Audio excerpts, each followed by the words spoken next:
second warrior government as protectors of the true imperial lineage.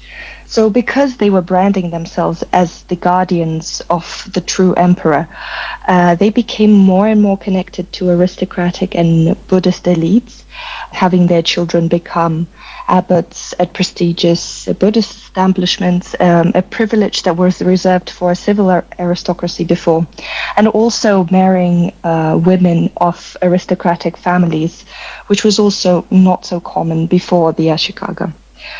So now, as a result of all of these tactics and politics, the shogun was no longer just a warrior leader and ruler, but now had a say in conflicts between aristocrats or even between Buddhist clergy. So he, in a way, became the ruler of all the elites. So what we're getting now as well is that status is becoming more and more of a factor for samurai and for the shogun. I mean, did that mean, for example, that they were patrons of the arts? And were they, in a sense, modelling themselves on the aristocracy, Paulina? Since we are talking about the elite of the warrior community, the more they engaged with the politics, the more they shared time with aristocrats. So participation in various aristocratic feasts or linked verse poetry gatherings became a normal thing for warriors. They also hosted theater performances and collected Chinese art, which later on became a trademark of the warrior class. Now, there are lots of battles in Japanese history, multiple power struggles, and on a programme like this, there's just not the space to get into that detail. But we come to something now which, for the sake of convenience, is called the Warring States period. So, Marcia, can you tell us what the Warring States period was?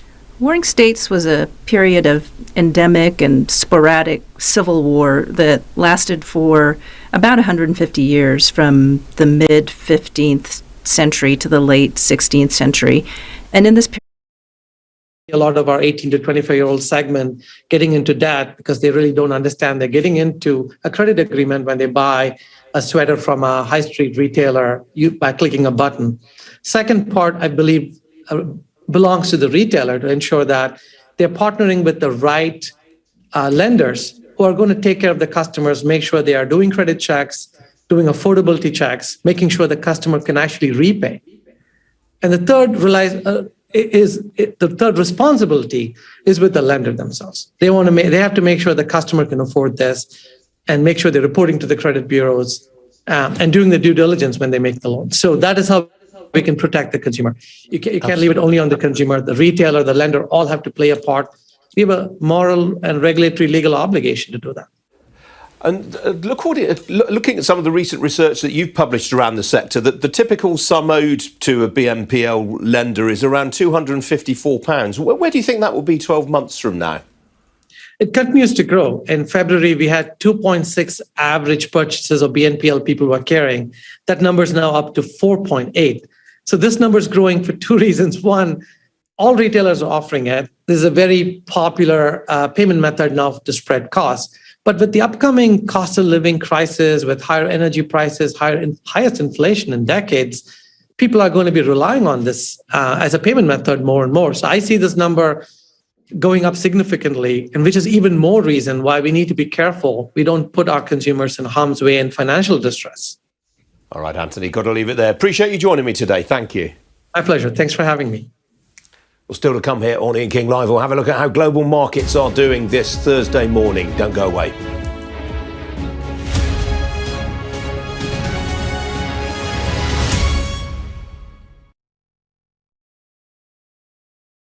So oftentimes I found myself being one of very few black teachers in the school, sometimes being the only black adult in an entire school. And from that perspective, from that vantage point, there are certain conclusions and insights that you realize about what's happening in our schools and in the education system as a whole. And that's what I heard what you said is all about. It's about understanding education in this country from the perspective of a marginalized individual. And one of the big insights is that we need to start engaging with an anti-racism conversation that hasn't been happening. And that can lead to many things, including the statistic that you just read out about 60,000 recorded racist incidents at a time when schools aren't actually legally required to record racist incidents, which means that the real figure is probably much, much higher. This is an environment that kids are growing up in, that parents and communities are having to live in, and it's essentially an unsafe place for people who are marginalized by race. And if all the many facets of identity are not seen and recognized and celebrated and explored in our education system, then there are blind spots that the education system actually cannot get around. So we need to make sure that our most marginalized communities are actually invited into the conversation properly. And I heard what you said, one of the recurring themes is essentially young people who feel as though they're not being seen by education. So their experiences aren't being recognized. And that means that they are in a state of risk because people don't know the context that they've grown up in and the basic facts of history that their communities have lived with. Now, for someone who's Black like me, there's a long history that goes all the way back to transatlantic slavery and beyond that explains why we're still struggling with racism now. But there's all sorts of marginalized communities, and all of that actually needs to be unpacked. Otherwise, our schools aren't doing the basic job that they should be doing.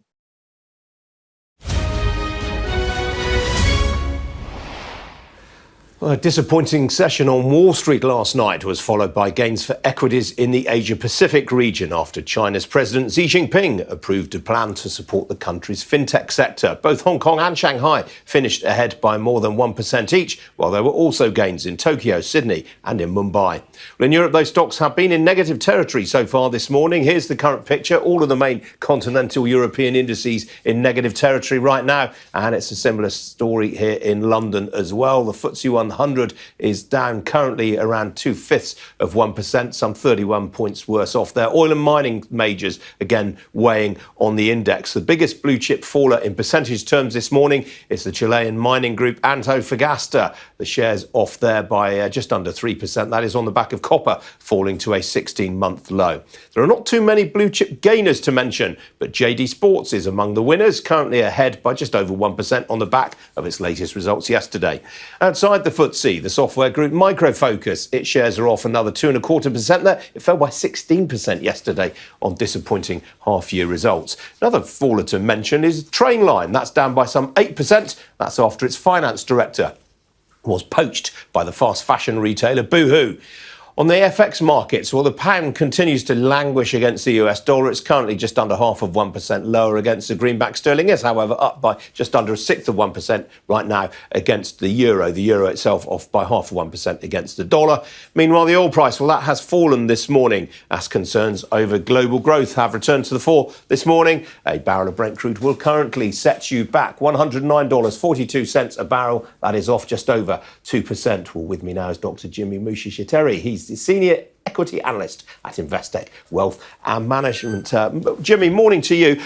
It really is all about inflation right now. That seems to be really driving the tone of markets. Indeed, that is exactly what we see as the major narrative in the markets. Inflation is concerning people on the street with costs of everything rising, cost of living crisis. It's affecting the regulators, it's affecting the politicians as well, and it's affecting the markets and investors. But at Investec, we continue to see opportunities, particularly in defensive sectors such as healthcare. Absolutely, and we should actually point out to the viewers, you are actually a medical doctor. What are you looking for specifically from healthcare stocks right now? Yes, indeed. I am actually a medical doctor. From healthcare, I mean, the starting point really is that the sector provides essential services and products which really cannot be put off. And what that leads to is a stable and growing cash flows as well as profits. So in a period where there is a lot of uncertainty, as it is like now, where there is a possibility of an economic slowdown, these are companies that are likely to continue to generate healthy levels of cash flow. And this has two effects. The first one is that they can continue to invest in their pipeline, they continue to invest in their business, as well as buy other companies to come out stronger on the other side of an economic slowdown. The second effect is that they are much less reliant on debt financing. So as interest rates continue to rise, they are much less impacted by the rising cost of debt and financing themselves. But the key insight that we found from our work at Investec is that not all healthcare companies are created equal. Innovation is the key differentiator. Absolutely right. So, I mean, on that basis, do you want to care to mention any of the winners that you like, any of your sector choices? Well, here's an interesting statistic. For many years, the number of new medicines approved by the regulator in the United States, the Food and Drug Administration, or FDA, has really tended to average between 20 and 30 new medicines per year. In 2020, at the height of the pandemic, that number was 47. 47 new medicines were approved by the regulator. In 2021, that number was 50. So far this year, we've had 15 new medicines approved by the regulator, and we are on track to meet those very high standards. This just shows you that innovation is at a high level. But it's not just the number of new medicines that is being approved, it's also the quality. Two examples: AstraZeneca, which is the British company, a few weeks ago published data for a medicine called Enhertu, which is used in breast cancer therapy. This medicine cut the risk of breast cancer of progression by over 50% and cut the risk of death by over a third. This has far-reaching consequences in the treatment of breast cancer. Another example is Eli Lilly, which published data from its clinical trial on a drug called tirzepatide. Now, tirzepatide is a drug used for obesity. And what they found is that the drug was just as effective as all the modalities of bariatric surgery, where people have to be operated on to help them lose weight. These are just two key innovations where we are seeing winners within this varied sector. Yeah, it's worth reminding people, isn't it, Jimmy? Things are not often as bleak as they look in some of the headlines when you've got great stuff like this going on. Lovely to talk to you this morning, sir. Hopefully see you again in future. Thank you. All ladies, you are invited to our premier 13th Annual Women's Conference, Lady to Lady Global Conference 2022. Theme, Joy. Date, Saturday, 30th July. Doors open at 11 a.m. Venue, Fairview's Concert Halls, the Phoenix Theater, Croydon, CR91DG3, United Kingdom. Register on www.ladytoladyglobal.org. Music Minister, CLC Healing Voices.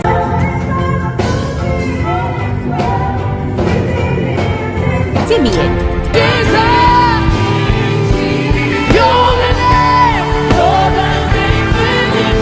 Queenie. Ada Ahi. Congratulations, I have seen the glory of God. Conference speakers, Reverend Betty King, Pastor Marjorie, Pastor Sandra. I did come to Lady, and from that day onwards, my life has never been the same. See you there. Welcome to Gabby Dave Global. We are a UK-based online e-commerce store, the first of its kind with license to trade in African products. Some of the products are clothing brands and all beauty accessories, hair and beauty brands, natural aphrodisiacs, processed and dried unprocessed food. Our mission at Gabby Dave is to connect African and Caribbean businesses to customers globally. At Gabby Dave, we ensure our sellers get the best deal for their products. We are not just here to help you reach a wider audience. We are also a distribution center to support business growth by fulfilling orders to your customers from our warehouse, making sure customers receive their products on time. We are inviting all Black-owned businesses to trade on our platform because we strongly believe Africans have a unique brand the customer would appreciate globally. So get in touch today and let us make your product and business go far. Here are some of the benefits of using Gabby Dave Global. User-friendly platform, track your shipment, online support, transparent process, multiple SKUs, multiple products, a platform that encourages manufacturers as well as traders. Our marketing and PR interventions amplifies yours. Organized products and categories for easy access and navigation. Access to global community, especially within UK and Europe.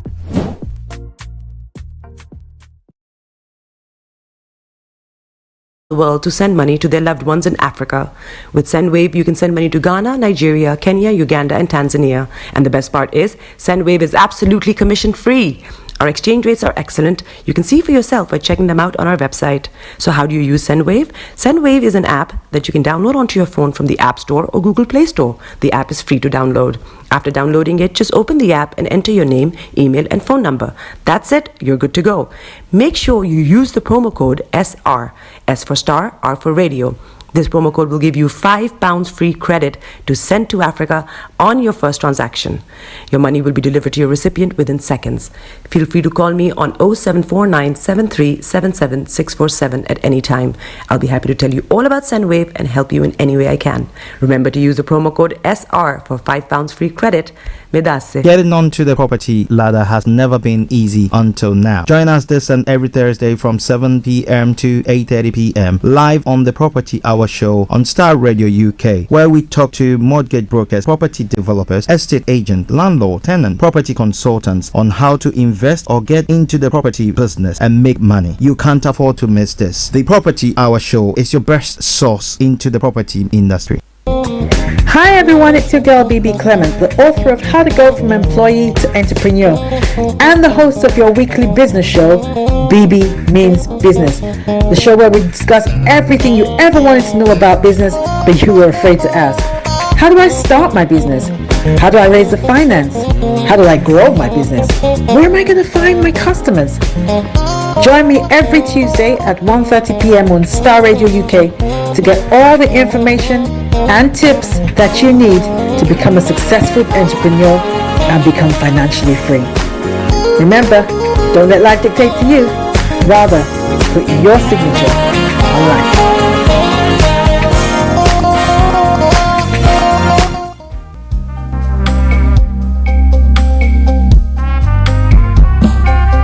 Are you looking for the fastest, reliable, and trustworthy door-to-door shipment company? Well, look no further. When was the last time your family received a shipment back in Ghana on time and in time? You are not sure? Well, Lamb Shippers, we pride ourselves with being the fastest, reliable, and trustworthy shippers you can use. You are assured of a prompt pickup anywhere in the UK by our personnel. They also make sure your items are well packaged to get to its destination in time. When it comes to door-to-door shipment, look no further. Well, Lamb Shippers, contact us on 07939009321 or 07498911820. Or you can visit our website www.welllamp.co.uk. You can also drop us a mail, info@welllamp@gmail.com. Well Lamp Shippers, fast, reliable, and trustworthy.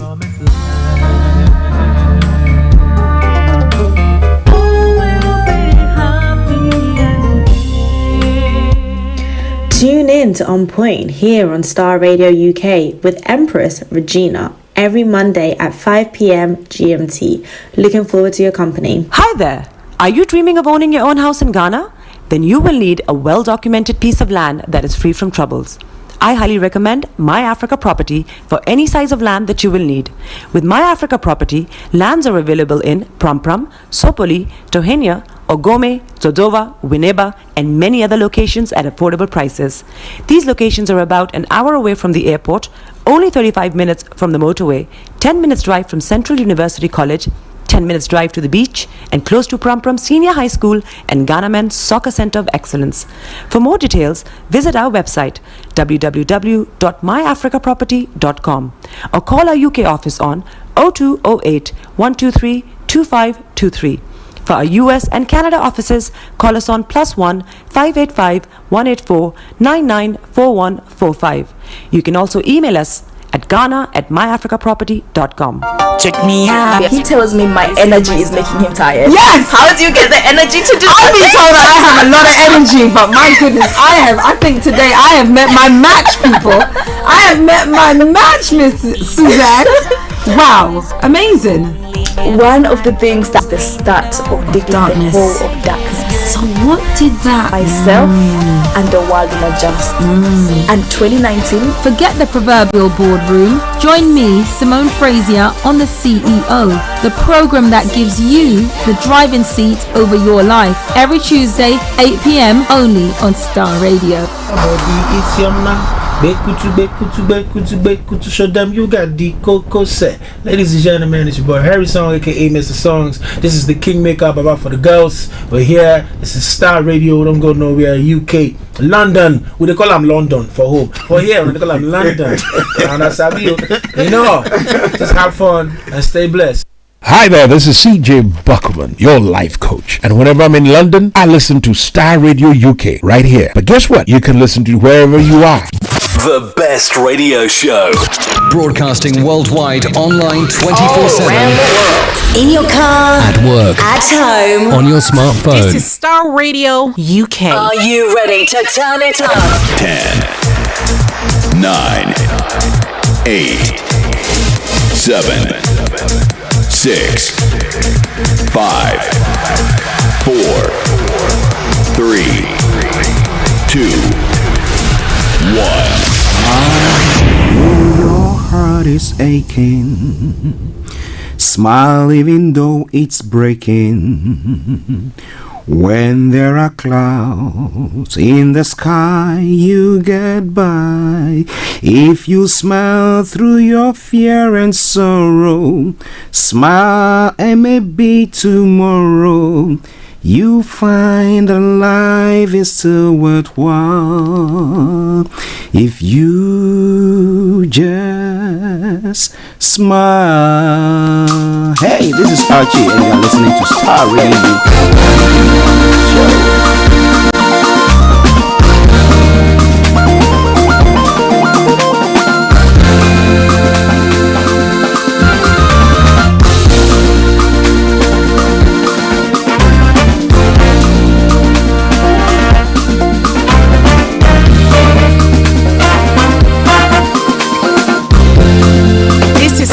Radio UK.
Away from the curse of this world. This is Starr Radio UK.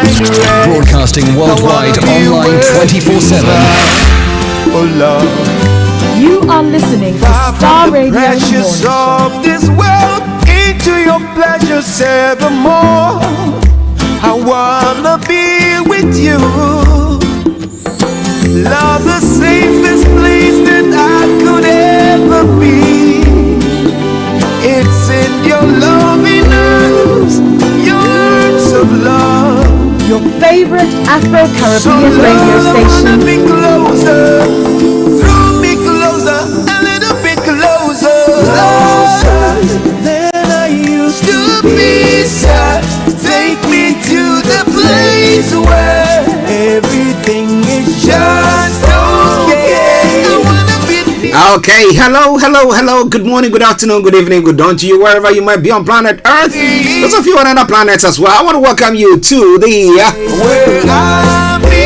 Thursday edition of the morning show.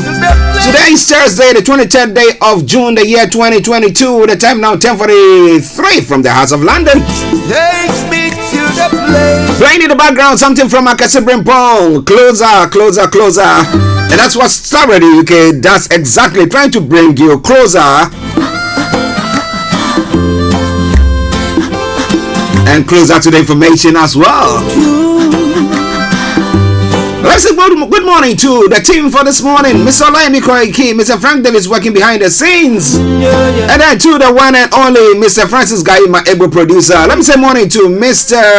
This world into the place where Ella Boy in the house as well. I wanna be with. But wherever you are this morning, tune in to listen to us. We want to welcome you to the program. From the precious. I remain yours sincerely, the one and only. This is the morning show with Archie. A special good morning goes to Arani Yaya.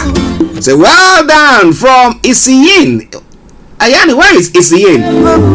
Is it in Nigeria or where? Let me know. I would love to know where Isiyin is. Okay.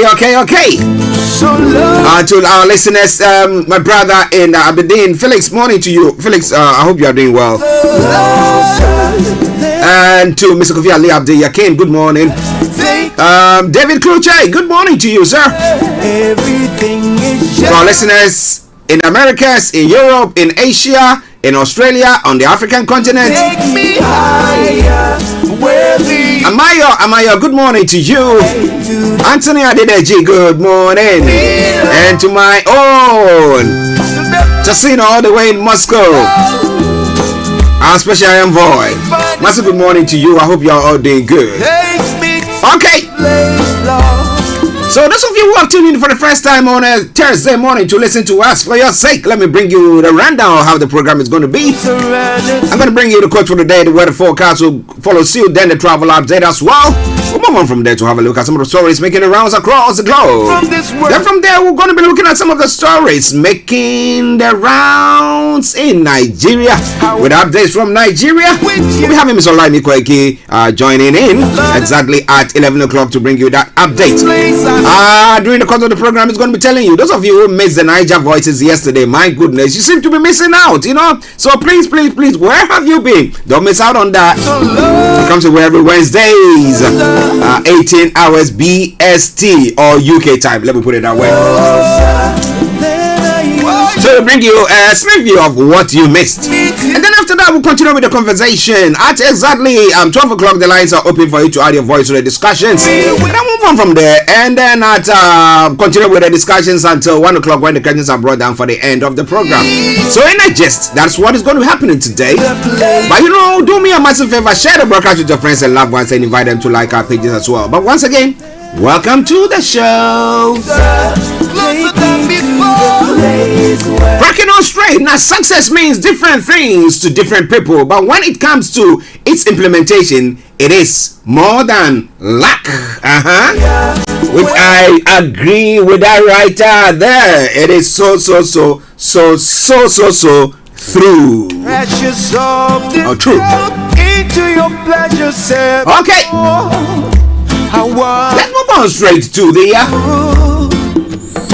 love, the safest place that I could ever be. Weather forecast for today. I woke up at dawn to some productions, and then I could see in the window that it was kind of dull, kind of sunny, mixed grill there. Only for me this morning to see that there was rain again. But what is going to happen if you are in London and the southeast of England?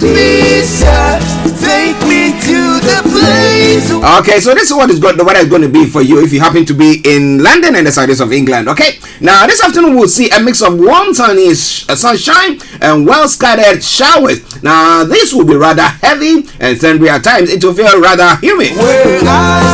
Now this evening will be dry with late spells of sunshine. Tonight will then dry with clear spells and a few areas of cloud drifting in at times. It will be a mild night.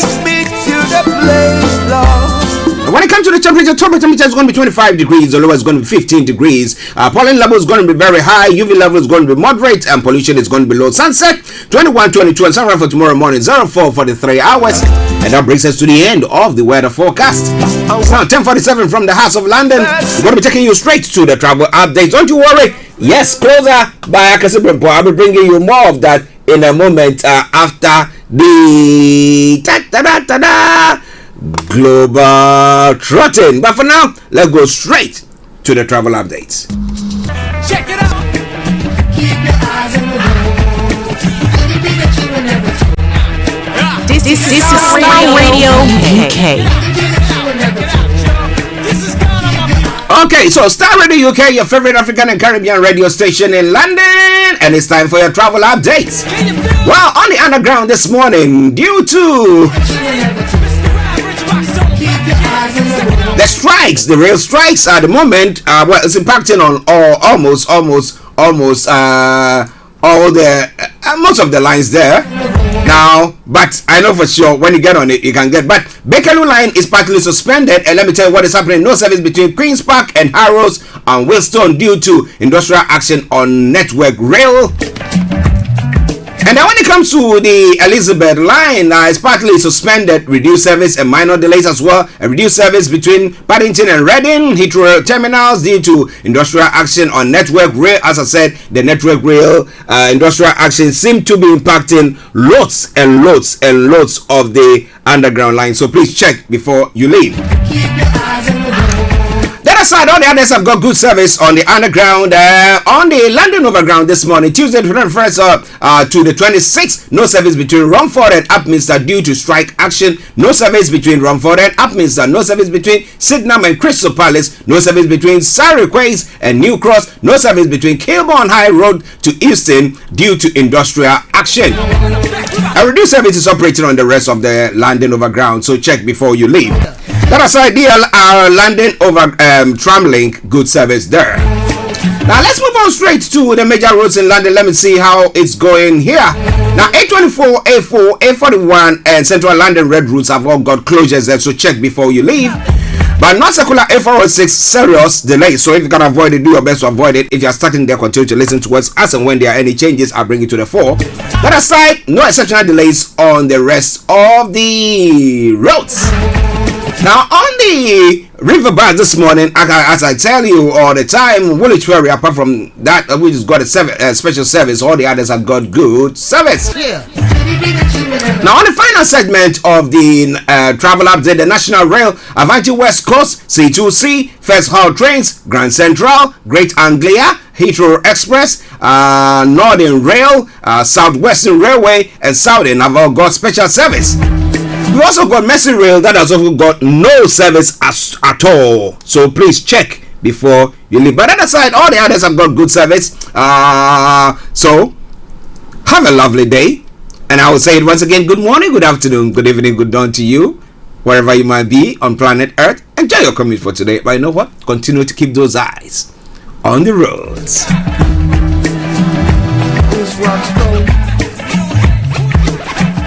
Guys, this is your friend Uruj from SendWave. SendWave is a money transfer app that is used by people all over the world to send money to their loved ones in Africa. With SendWave, you can send money to Ghana, Nigeria, Kenya, Uganda, and Tanzania. And the best part is, SendWave is absolutely commission-free.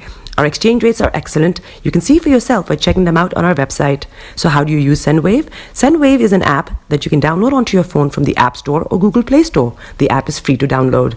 After downloading it, just open the app and enter your name, email, and phone number. That's it. You're good to go.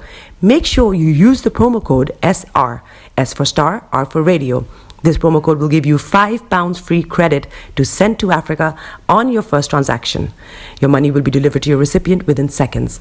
Feel free to call me on 0749 7377 647 at any time. I'll be happy to tell you all about SendWave and help you in any way I can. Remember to use the promo code SR for £5 free credit. Medasse.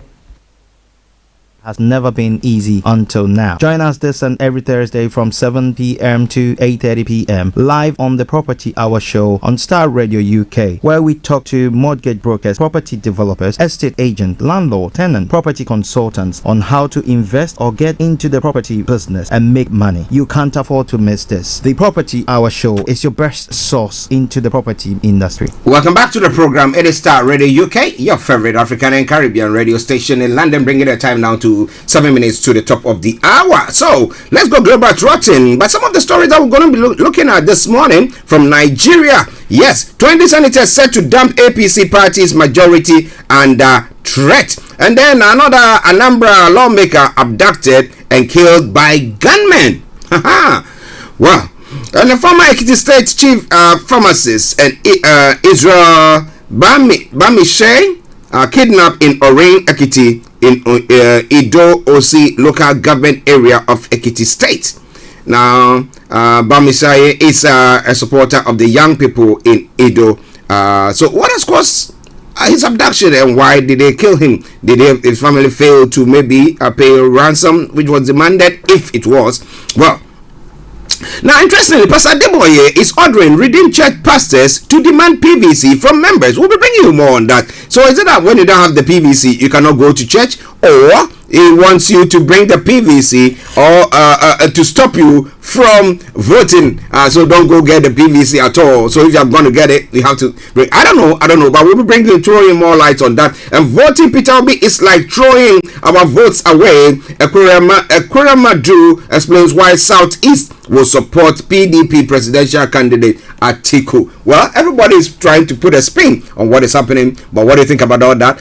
Don't go away. Mr. Olayomi will be throwing more lights on it. And us, of course, I know that you are there listening to us as well, and therefore you will also be bringing us more on those fronts, whatever is happening in your backyard. All right then. Now moving on straight to some other stories. NDC is the best in growing Ghana's economy. For example, says he was the national chairman of the party. And then the NDC treats false propaganda as religion. Gabi Ochidaku is saying, and National Cathedral Ablakwa is demanding impeachment of Akufo-Addo. Well, the president, I know for sure that won't happen because they don't have the majority. They are at power, call it.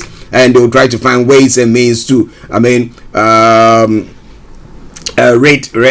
stop that from happening. And therefore, what do you think is going to happen on that front? I have not endorsed any aspiring flag bearer. Kufuor says, well, yeah, last weekend when Kufuor was in on a program with the vice president, he did say he is my son. I mean, he is trustworthy, blah blah blah, and people took it that he was endorsing him as the next president or presidential candidate or flag bearer for the MPP. However, he's come to debunk that fact that no, that's not what I'm doing. But I'll be bringing you more on that. Yes. It is Starr Radio UK. And then moving on to some other stories as well. Go to IMF but negotiate well. That is what the former, I was going to say Chancellor of the Exchequer, but the former Finance Minister of Ghana, Dr. Dufour, is saying. He said, go to government. Go to government. Go to government. And what do you think about all that? We'll bring you more on that front in the next moment. But it's all coming your way from Starr Radio UK. It is your favorite African and Caribbean radio station in London. 4 minutes to the top of the hour. Now moving on straight to other parts of Africa as well. Burundi drama is keeping the old vibe alive. Oh, for what? I'm sure for the visiting presidents who have come to Rwanda. Yes, we'll be bringing you more on that front as well. And then still on the African continent, Patrice Lumumba's remains return home. Now they have put it in a big coffin, but it is just one tooth, so I don't get it. Okay, over 61 years after his assassination, a coffin carrying the national hero's remains flew to central DRC 2 days after Belgium handed over his tooth. Alright, well, it is Starr Radio UK. It is your favorite African and Caribbean radio station in London. Bissau mayor suspended by government for alleged corruption. We'll bring you more on that front as well. So a lot more going to be coming your way from that part of the world. And then moving on straight to other parts of the world as well. Many children dead in Afghan quake, doctors say, and Russia aiming to destroy Donbass, Zelensky is saying. Now, I've been asking that question. What more can be done? So you want support from the West? Well, what can the West actually do about all this that is happening? You're all standing there looking at the distraction taking place to come and give you all the promises, and the distraction continues. And so what is it?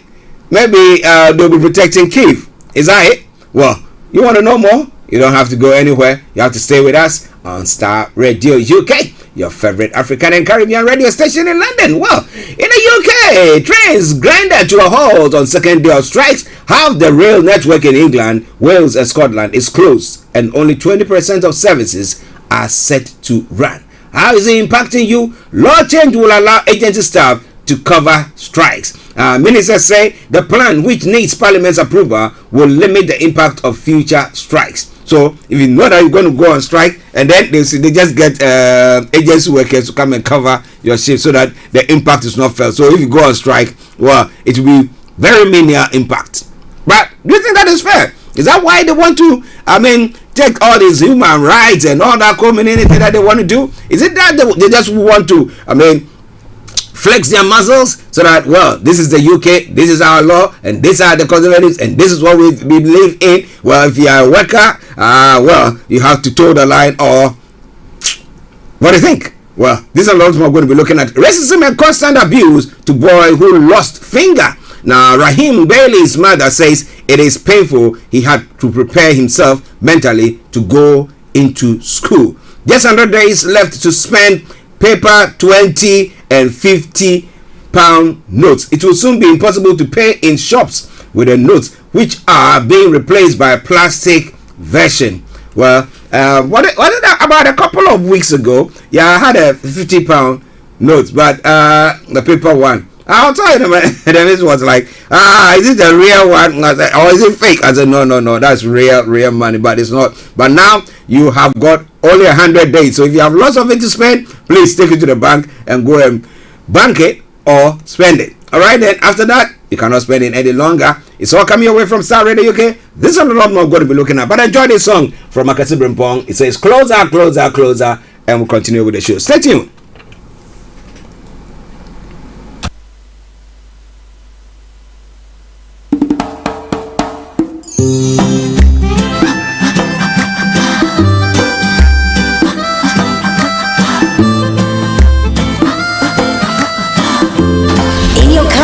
Work, at home, on your smartphone.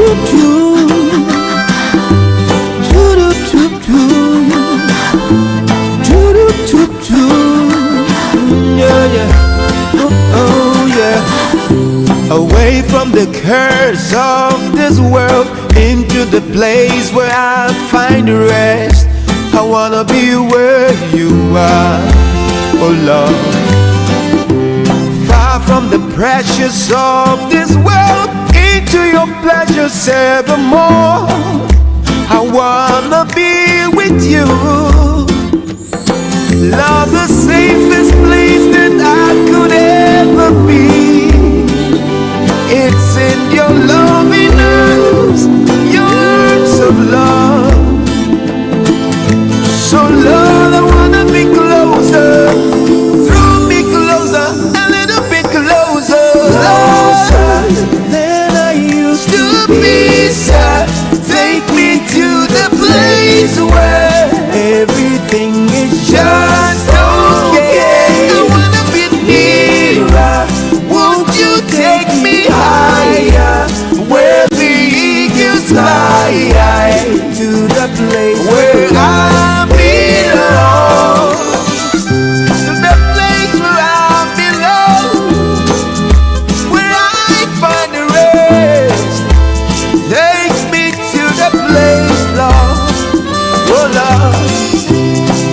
From the reach of the enemy, into a place of serenity.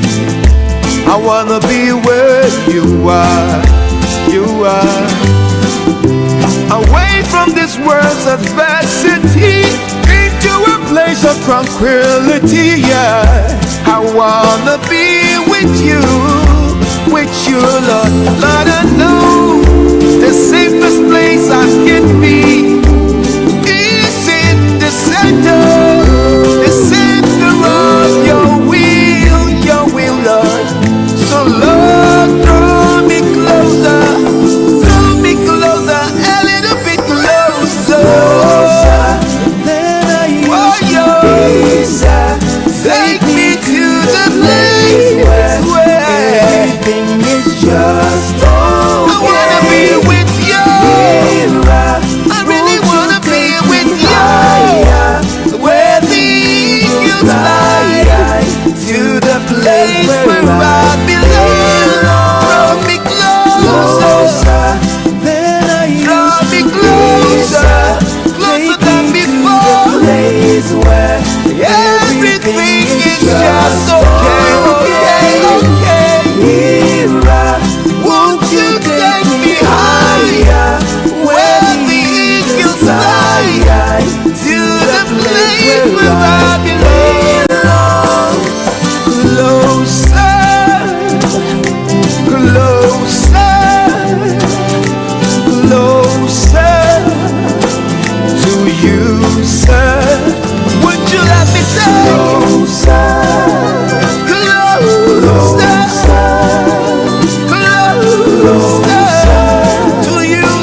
Welcome to Gabby Dave Global. We are a UK-based online e-commerce store, the first of its kind with license to trade in African products. Some of the products are clothing brands and all beauty accessories, hair and beauty brands, natural aphrodisiacs, processed and dried unprocessed food. Our mission at Gabby Dave is to connect African and Caribbean businesses to customers globally. At Gabby Dave, we ensure our sellers get the best deal for their products. We are not just here to help you reach a wider audience. We are also a distribution center to support business growth by fulfilling orders to your customers from our warehouse, making sure customers receive their products on time. We are inviting all Black-owned businesses to trade on our platform because we strongly believe Africans have a unique brand the customer would appreciate globally. So get in touch today and let us make your product and business go far. Here are some of the benefits of using Gabby Dave Global. User-friendly platform, track your shipment, online support, transparent process, multiple SKUs, multiple products, a platform that encourages manufacturers as well as traders. Our marketing and PR interventions amplifies yours. Organized products and categories for easy access and navigation. Access to global community, especially within UK and Europe.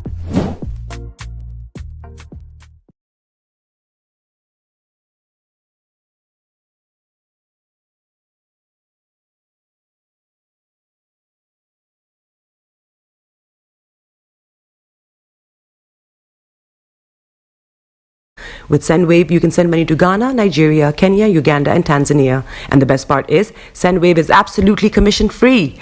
Our exchange rates are excellent. You can see for yourself by checking them out on our website. So how do you use SendWave? SendWave is an app that you can download onto your phone from the App Store or Google Play Store. The app is free to download. After downloading it, just open the app and enter your name, email, and phone number. That's it. You're good to go. Make sure you use the promo code SR. S for Star, R for Radio. This promo code will give you £5 free credit to send to Africa on your first transaction. Your money will be delivered to your recipient within seconds. Feel free to call me on 0749 7377 647 at any time. I'll be happy to tell you all about SendWave and help you in any way I can. Remember to use the promo code SR for £5 free credit. Medasse. Welcome back to the program. It is Starr Radio UK, your favorite African and Caribbean radio station in London, bringing the time now to exactly 8 minutes past the top of the hour, and I have no other person but the one and only, still the reigning champion when it comes to issues of Nigeria, Mr. Olayomi in the house. And let me say, Yomi, good morning to you as well. Well, very good morning back to you, Mr. Archie, in the studio. Just about 8 minutes past 11, the 23rd of June, 2022. It is the finest African and Caribbean radio station in London. I say good morning to all our listeners and viewers from around the globe, and welcome once again. Yes, how are you doing, sir?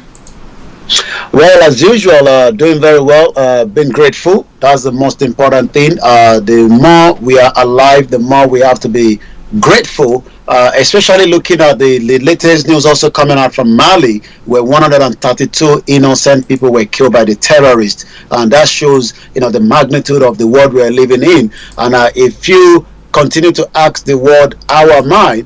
It just also takes me back to what the UN General Secretary just said this morning, which we've already posted. We're going to be talking about that. The instability that we have in the world that we are living today. So if some of us are still alive, we can only play our role, and then we can ask questions and see how we can maybe get things better, for the next generation. But I'm doing very well. The weather is quite good outside, and it's good to be back again with you this morning on the finest African and Caribbean radio station in London. Yes, listeners, Mr. Olayomi in our North London studios. Archie here in the South studios, bringing you updates from Nigeria. Now, interestingly, I know some people miss the Niger voices, and that's why every Thursday when we come on, I just want to just give them a summary so that as a teaser, next time they know that they don't have to miss out on that at all. So, in a nutshell, what was looked at yesterday on the Niger voices, sir? Well, Niger Voices, for the benefit of those that are probably hearing that for the very first time, and I did talk about those that have been also from the Yoruba side. I believe that maybe we should change the name, to Yoruba Voices, and I did tell them, that Niger Voices is not just, one program. It was a program that was purposely brought in, to give information and news about, the ongoing event in Nigeria and the Nigerian as a diaspora, and we will continue to do so. But we would also do as much when it comes to, discussion, which we are allowed to, of the self-determination movement as against, like Nigeria and most African countries where some of these things do not happen. So yesterday, it was a review of the ongoing case between, the federal government and Chief Sunday Adeyemo Igboho for the appeal suit that took place at the appeal court in Ibadan. It was a very tense situation, and that was what we discussed yesterday. And looking at some of the headline that is already out this morning, when it comes to that particular headline, I could already see 20 billion appeal suit, court bars journalists, Sunday Igboho supporters from the premises. That is also coming from the headline. Also, some other headline, it did talk about, how some of our royal kings have been also, given title, to individuals that are not what to. But the yesterday one, also, Igboho security operatives barred the journalists and supporters from the 20 billion court case. For those that do not understand exactly what we are discussing, let me just take us back. Chief Sunday Adeyemo Igboho, a philanthropist, a man well loved, by everyone, and even those that disagree with his view have now been able to look at, issues affecting not just Nigeria as a whole, but more specifically the southwest of Nigeria. Yesterday, there was a court case between himself and the federal government. It will recall that an Ibadan High Court presided over by Justice Ladiran Akintola had earlier awarded the sum of 20 billion 500 million naira in favor of Igboho against the federal government over the invasion of his house on the 1st of July 2021, where two individuals, Yoruba men, were killed. 12 innocent Yoruba women and children and men were taken away. The federal government have not been able to deny that, and yes, what they are arguing is Igboho cannot sue the federal government on that particular issue of fundamental human right. And the question I did ask, during the Niger Voices, for those that missed it, would like you to go on YouTube of Starr Radio UK, our Twitter and our Facebook, so that you can get the analysis. I talked about the cases that have occurred prior to Igboho. Should the federal government have been able to kill Chief Sunday Igboho at his residence, will they take the responsibility? And let me take account of those people that have died in the hands of the federal government. Not literally this particular government, but ever since an independent of Nigeria. Let's talk about Funmilayo Ransome Kuti. She was killed by the unknown gunmen. Till date, no one has been charged for the murder of Funmilayo Ransome Kuti. Let's take a look at Dele Giwa. There was a letter bomb from the presidency as at the time, which was the military dictator Ibrahim Badamasi Babangida is currently still alive, even though bedridden in his wheelchair.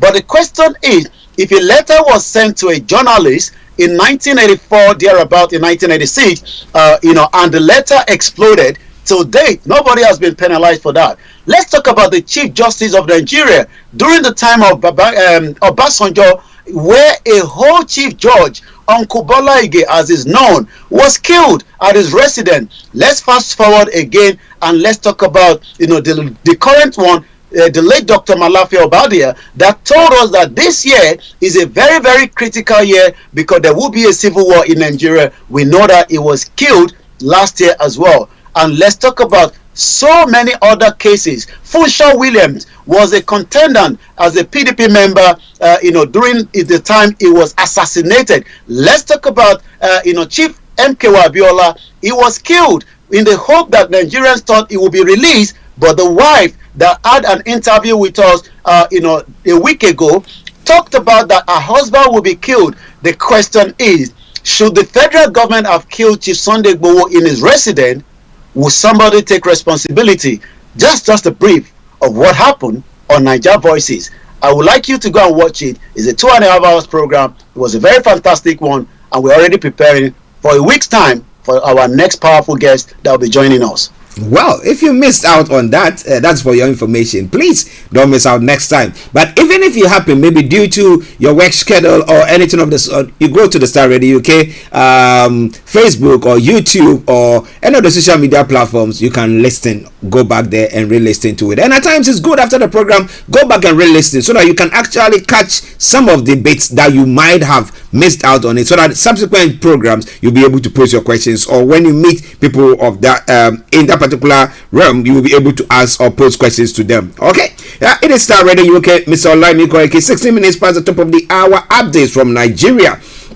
Now let's go straight to one story that I saw, and it's quite interesting. Pertaining to, we know that the 2023 election, some people are calling for it, others are saying that it's not going to happen, and everything that seems to be going on. But the question that I want to find out is, Pastor Adebayo ordering his Redeemed Church pastors to demand PVC from members. Demanding is that when you're coming to church, you have to show your PVC before you're allowed to come to church, or if you have got your PVC, they have to take it off you so that you will not go and vote. What exactly is that story about? Well, it's a make or do as Nigeria is going through a very turbulent time, and a lot of things is happening. 232 days, 13 hours, 43 minutes, and the seconds keeps going down. The headline there is, Pastor Enoch Adeboye orders Redeemed Church pastor to demand PVC, permanent voters card, from members. Province will be required to send a summarized report of parish compliance with the above directive to the office of the undersigned. We know that maybe somebody that would have been of their side, the vice president, a Redeemed member as well, and also a pastor of the Redeemed, could not get the ticket of the APC. So maybe there might be some kind of the Redeemed believing that they might still be able to push their members as against those that believe in self-determination. Pastor Enoch Adeboye of the Redeemed Christian Church has ordered all provincial pastors to demand a permanent voters card from the members. We refer to the above and wish to kindly inform you that we have received a directive from the Mission Authority to ensure a high level of sensitization in all our parish on the need for the members to get their permanent voters card in the ongoing continuous. We know that it's still going on, but the question is, a lot of Nigerians are also finding it very difficult to get the PVC. We've seen that as a lot of complaint on the social media, and those that are asking the question, so if the Redeemed Christian Church is now making it a mandatory that all their members should get a permanent voters card, it also means that 2023, in about 232 days, will be an interesting one to look up to.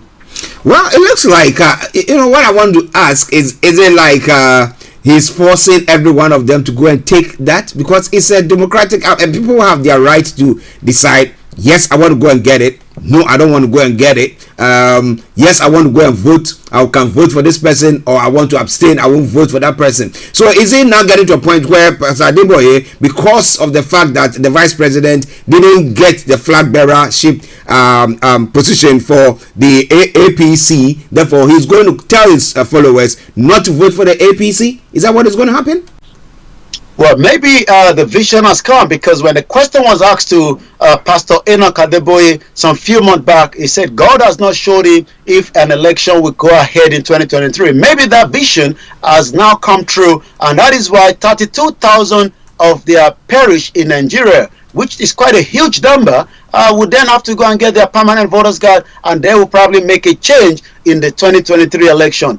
Mr. Adeboye, in one of his sermons, said Nigeria was moving steadily towards bankruptcy under President Muhammadu Buhari's regime, to the reckless borrowing driving the nation's economy to the brink of collapse. He also talked about almost 80% of Nigerians, but 20% are the ones controlling almost everything that is meant to be in the hands of Nigeria. He talked about the crude oil taken out of Nigeria. Who are those buying it? Who are these countries? I'm sure you remember that. But the question is, it looks like God must have spoken to him when it comes to 2023.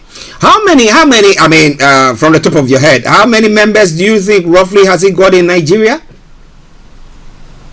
Well, if they have about 32,000, parishes just only in Nigeria, that shows that they have a huge number of followers. Okay. Well, we hope that they are able to make a difference. I mean, if they think that whoever candidate has been put across is not the right person, maybe they will be able to vote against that person, and maybe we'll see a different Nigeria. But what do you think? We want to have your say or your take on what issues are the issues that we are discussing this morning. But now moving on to some other story. 20 senators seat to dump APC. Party's majority under threat. Can you throw a bit of light on that for us, please?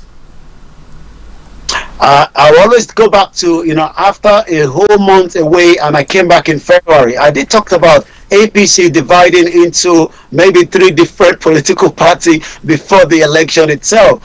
We know that the North, as a lot of people have evidence, just as so many people believe that the Northerners will always want to support somebody from their end. And that indicates that even though the ticket for the APC has come to the Southwest, but some of their members are probably feeling uncomfortable with the party choice. We remember there was meant to be a consensus, and that didn't favor the president and some of the members, and the consensus will have been Ahmed Lawan, that is coming from the North. According to the headline, 20 senators are now set to dump the APC party majority under threat, according to the information. The majority control of the All Progressive Congress in the Senate is currently under threat as no fewer than 20 APC senators have concluded plans to defeat to the People's Democratic Party or the Labour Party or the NNPP, which is the New Nigerian Party, and others. APC, which had earlier lost 13 senators to the opposition parties, might lose more parliamentary aggrieved for losing their return ticket to the National Assembly during the party. So we will have to wait and see, how things unfold in the next couple of days. On Wednesday yesterday, the preliminary senator Daudu Jika, representing Bauchi Central, announced his defection to the NNPP, bringing the number of APC senators now to 67. Well, we'll see what happens. If there's going to be defections, how many defections, and will that actually impact the majority or the number of senators for the ruling government? Oh, it's going to happen. Is that election going to take place at all? Well. Starr Radio UK. Well, we were talking about the instability in the country, insecurity, and everything that is going on. We know Antonio Guterres has also made a comment about everything that seems to be going on there. But another Anambra lawmaker has been abducted and this time round killed by gunmen. Can you throw more light on that, sir? You're quite right. When it comes to the current situation in Nigeria, especially the insecurity, yesterday a retired pharmacist was kidnapped in the southwest of Nigeria in Ekiti State, and as of this morning, there was also that news of a lawmaker that was also kidnapped. Not just kidnapped, according to the information that we're getting, it seems also that he has been killed. So, the question, is, how is the government, protecting Nigerians, in almost every part of the country this morning? A lot of question on that. So, and the question a lot of people wants to know is, how safe are we? Another Anambra lawmaker adopted and also have been killed. May so rest in perfect peace. But a lot of Nigerians, from different part of the globe, of the time zone, will be waking up to some of these news. As of yesterday, the kidnap of the pharmacist, we do not know, whether there's been a reach of a contact between, the terrorists that are invading almost every part of Nigeria. Honorable Nelson Emeka Akwaku was adopted from his Inewi home some few days ago. The former member of the Anambra State House of Assembly and also a businessman had earlier been adopted a few months ago and later released after paying a sum of 15 million naira ransom. He was kidnapped again on the June 9th and he was beheaded as his body was found in a boundary between Uka and Ukwo local government. According to the report, indicated that the victim was adopted about 10:15 p.m. from his house on June 9, which is about 2 weeks ago, and efforts were made to rescue him before the unfortunate development where his body was found without a head. Wow, that is a sad one, because if he was abducted the first time and then he paid a ransom and he was released, and then few days after that was abducted again, do you think that there are people who are targeting him personally because of maybe his political stance or whatever support that he might have had? That's why they are trying to eliminate him. So the first one was a bit of a facade, so they did that, he paid the money, and then the second one, what exactly, how do you read into that?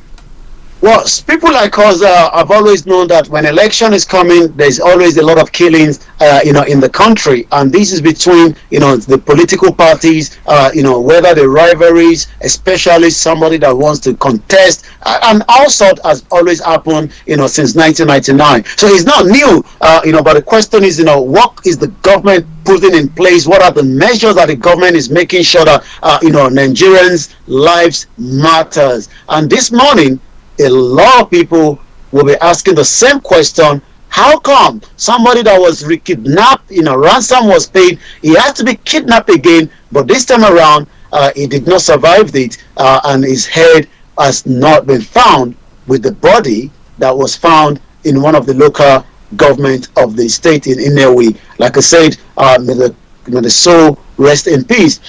We sent our reporter to Owo, just as we continue to remember those that were killed in Owo in Ondo State.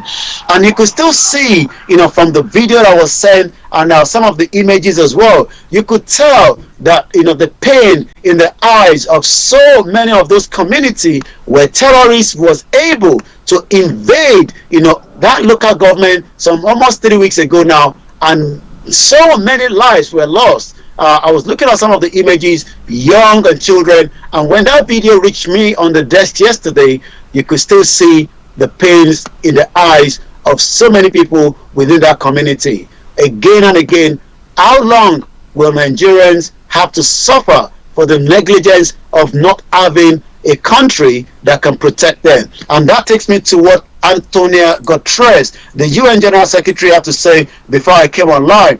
The world is facing the highest number of violence and conflict since 1945. Prevention is more vital than ever. We must address the root causes of conflict, protect vulnerable communities, strengthen social cohesion, and invest in peace building. And we do hope, for those that believe in self-determination from the Biafra and the Yoruba, that they will not allow another civil war to take place in Nigeria, just as so many people have been crying out loud. Well, sad story, sad story making the rounds there. But what do you think can happen? But we are also looking at the election 2023, that seemed to be looming, as you said, 232 days more, and the name that is making lots of rounds, people are saying it's causing the leaders in the PDP and APC to quake in their boots. Now the question is, Peter Obi, how formidable is he? Do you think? Because some are saying that the youth, actually he gets so much support from the youth. Do you think that, should we leave everything and let everybody say, let's go vote? Do you think he can actually make it? Can he outwit them? Can he outwit them? He's currently trending, but he's trending on a negativity this morning. Hashtag lies of Obi at about 25.6k view tweet so far. And as you do know that the power of the social media has been on both sides. Yes, when you look at some of the younger Nigerians believe that, and that's for those that still believe in Nigeria, not so many people that do not believe in Nigeria. But Peter Obi, as a lot of people believe that he can take, the power back, maybe, on the ground of the way Nigeria is set up. But if it is set up the way it is, his chances are very, very slim, in terms of becoming the president. But if the situation was the other way around, he would have been able, to take it all. But he will also need maybe a bit of magic from somebody from the north, because we do know that the way the country has been set up, looking at the numbers, fraudulently, because there's evidence to that, that the North has been given more numbers, after the British left in 1960 of the independent, after the first ever rigged election. So Peter Obi's chances is still very high, but not the way Nigeria is set up presently, especially using that same fraudulent document known as the military decree, that was put on force on Nigerians. But this morning is trending on the negativity. I'm not sure why, but let's take a look at some of that. His visit to the governor of Rivers State, Wike lost to Atiku, in the presidential campaign, for the PDP. But yesterday, according to Peter Obi Twitter handle, earlier yesterday, I visited Port Harcourt to confer with Governor Wike on vital issues of national interest. But when we come down, people like Peter Okoye, known as the P Square, I'm sure you know the P Square, a very powerful artist, not just in Nigeria but across Africa. They are not afraid of Peter Obi, they are afraid of you, the youth. You remind them of hashtag Sorosoke, hashtag NSAS. You remind them of their weakness, which they are afraid to know. So stay on the line, don't give up. The only answer is your PVC, hashtag Peter Obi for president. So you could see that, P Square is also, those that are in support of somebody like Peter Obi. And that means, in 232 days, all that will be known. But let's take a look at what Adeshokon is saying. Hashtag the lies of Obi. Evil will never prevail. Do not be deceived. Did Obi left 75 billion before leaving office? Yes. Has he ever collected any gratitude after leaving office? No. These two reasons is enough for me to vote Obi in 2023. All politicians against one man, use your head and vote wisely. So it's already a big fight on the social media, whether that will materialize in 2023, especially those that are also saying a total dissolution is the only way that can move the country forward. Wow. Wonders. It is Starr Radio UK, your favorite African and Caribbean radio station in London. 11:32 the time. Mr. Olayomi again on North London Studios. I'm Archie here in the South Studios. And we're bringing you updates from Nigeria. At this time, just hand over to Mr. Olayomi to bring us some of the other stories making the rounds. Over to you, Yomi. Well, let's take one just comment before we go straight into that at exactly 11:32. Dick Victor said, we are in military government, so the North will use their military. Buhari failed, but he won. Hope Uzodinma failed, but he won't. So let's take a look at some other headline coming on Starr Radio UK. Remember to subscribe on Starr Radio UK and make sure you follow us so that you can get all the latest news from all different parts of the globe. Brave Ondo man fight a robber attempt to rape wife and grabs gun. So it looks like a brave man was able to fight off an attempt for his wife to be raped and also grab the gun. LCC, economics counter Buhari's claim on economy.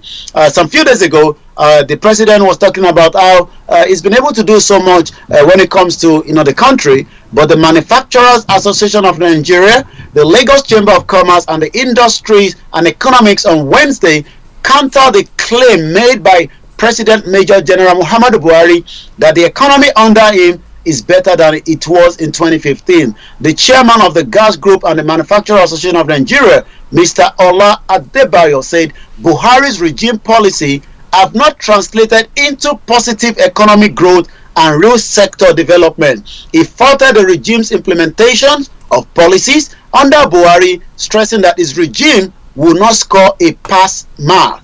Adebayo said, one thing I have observed is that policy formulation is different from implementation. With the recent event, I don't think the government has passed. We only have a good policies on paper, but the implementation has been lacking. Once there's implementation, it becomes idea. So what we can say is Buhari regime has been a total F9 for those that probably will understand what that means when you get your WAEC result. Let's take a look at some of the other headline quickly as we know it. Kano businessman jailed for 7 years over 6.5 million fraud.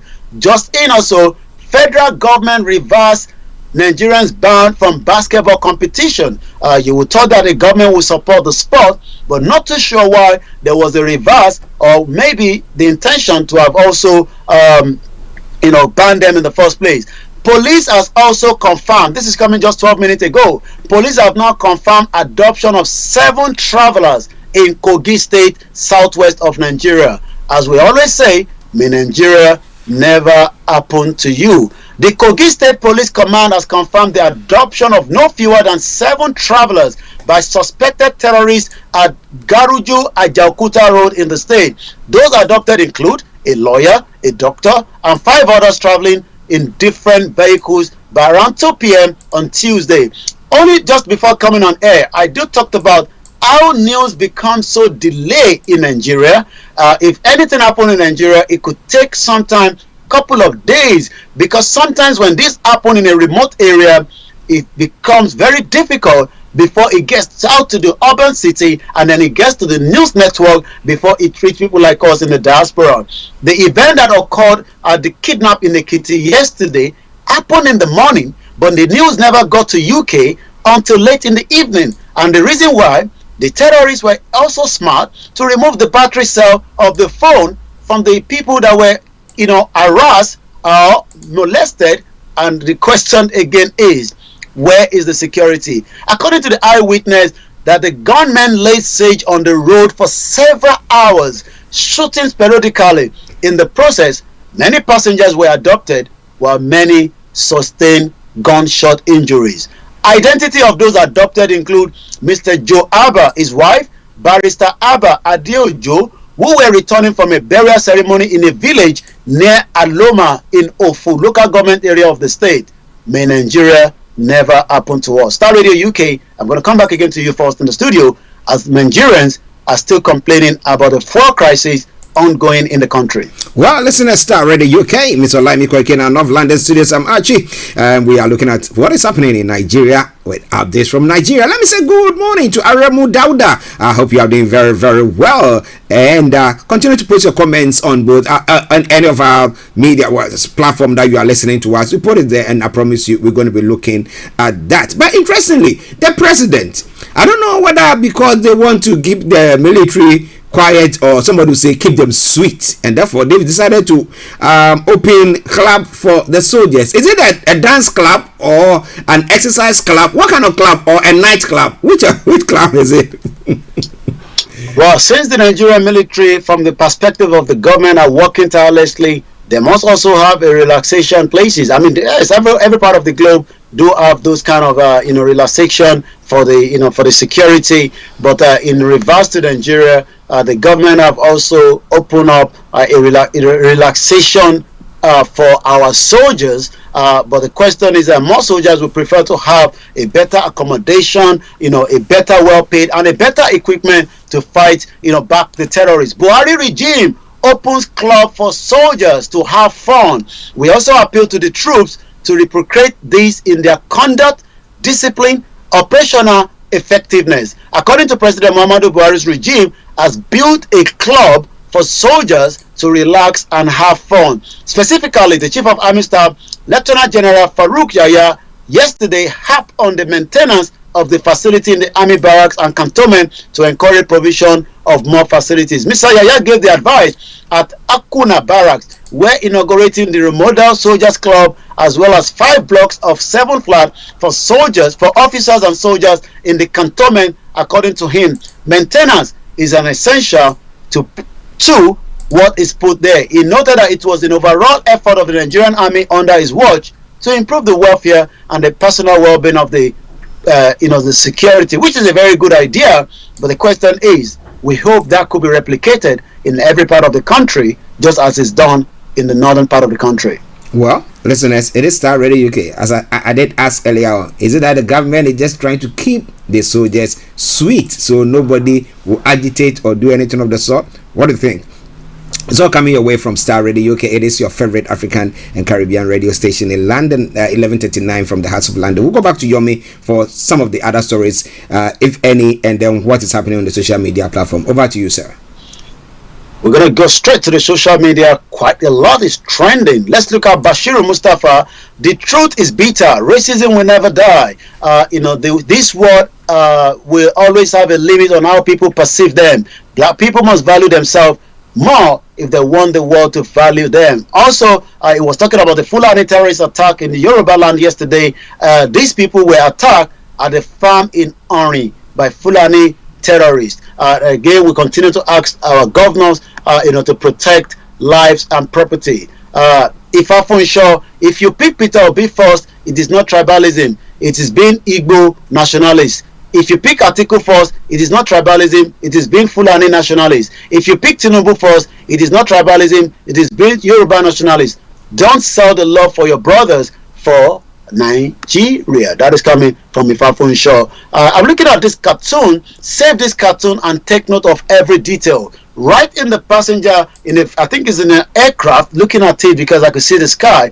It looks like the person in the front holding the newspaper is President Muhammadu Buhari. Behind him is somebody that looks like maybe we could say a thug or with a face cap, but there's another judge, and this is the write-up on it. According to the flight manifest, that window seat was assigned to me, so it looks like maybe a passenger that is not happy that President Muhammadu Buhari is sitting right on his flight, detail. Sir, according to the airline, this flight has no manifest. So I'm sure you got the message there. So Buhari is sitting on the aircraft. A passenger is also saying, according to the flight manifest, the window seat, I love sitting on the window each time I travel. And the reason for that is it gives you the opportunity to have a long view of what is happening as far as I can see. And I've done a lot of videos that I've shared on our timeline for the benefit of those that would love to see that. But according to this airline, this has no manifest. So let's make sure that, as we're going into 2023, make sure your own has a manifest. I'm looking at Simon Ekpa at Simon_Ekpa as I gave details to the Finnish parliament on how terrorists uses helicopter to attack Kaduna community. We are not just talking about what is going on in Biafra territory. We are taking a holistic approach. It is multi-phase, multi-dimensional approach to Biafra restoration. So we're going to take one more. Bloomberg Africa. The fight against corruption has been a top campaign issue in Nigeria's last two presidential elections, but the two main candidates are unlikely to rise it in the run-up by February.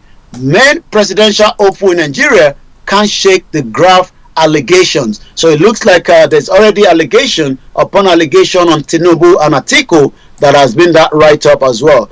So we're going to take just one more. A particular man have decided to trek all the way from Bauchi to Lagos in support of the presidential ambition of Bola Ahmed Tinubu. He arrived already at Ilorin, the capital of Kwara State, on Wednesday. We hope he doesn't get kidnapped before he gets to Lagos, where he will be making his final round. And on that note, I come back again to you in the studio. It is your finest African and Caribbean radio station in London. Well, interesting. I say all the time. Well, as Yomi said, may he be protected though, because if not, he might not get to Lagos, his final destination.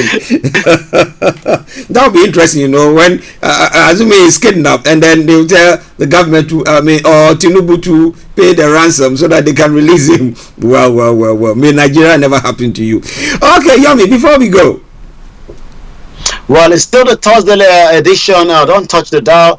Leave it there on Star Radio UK. All the latest news, the update is still coming through before 1 o'clock. But I will be back tomorrow at exactly 1 p.m. But like we always say, let us remain vigilant. If you see something, say it so that it can be sorted, so that you do not become a victim as a lot is happening in Nigeria. Let's remain very vigilant for the benefit of those that are back home. And those that are outside the country, tell your loved ones not to travel too late.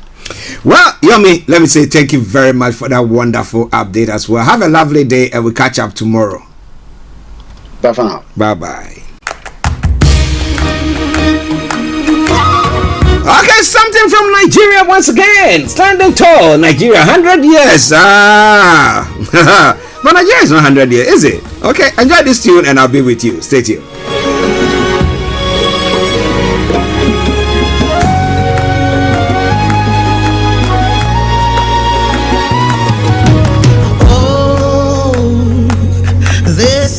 Of mine, Nigeria on my mind, born in diversity, blessed beyond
Broadcasting worldwide, online 24/7. To Starr Radio News. Celebrate ourselves. We shall be dedicated to serve a new Nigeria, for a better land for all. Here we are, standing tall, bending tall through adversity. We are one. 100 years.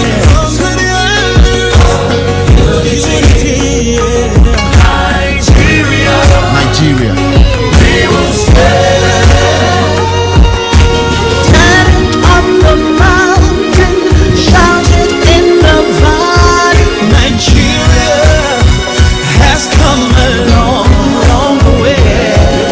On a journey to our future of brighter and better days. Together we will make it strong and invincible.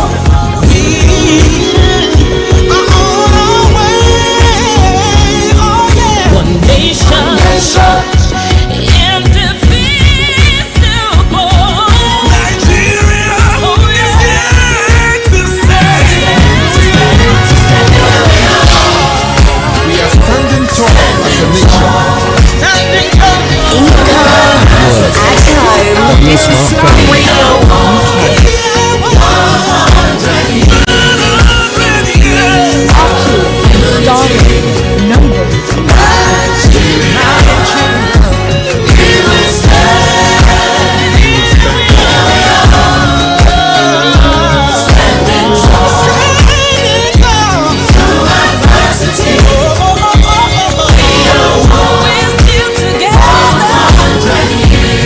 One nation,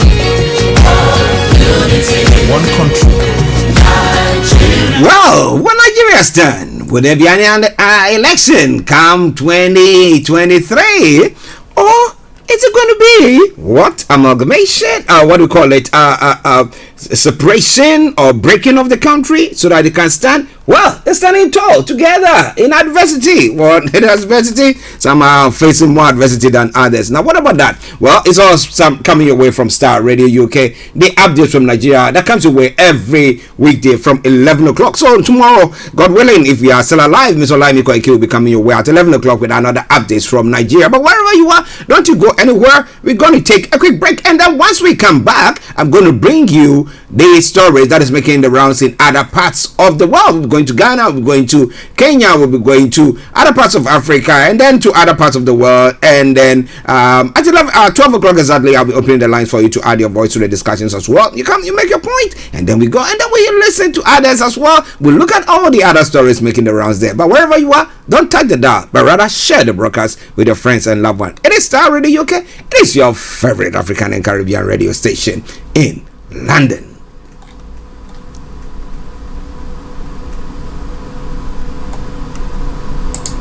Welcome to Gabby Dave Global.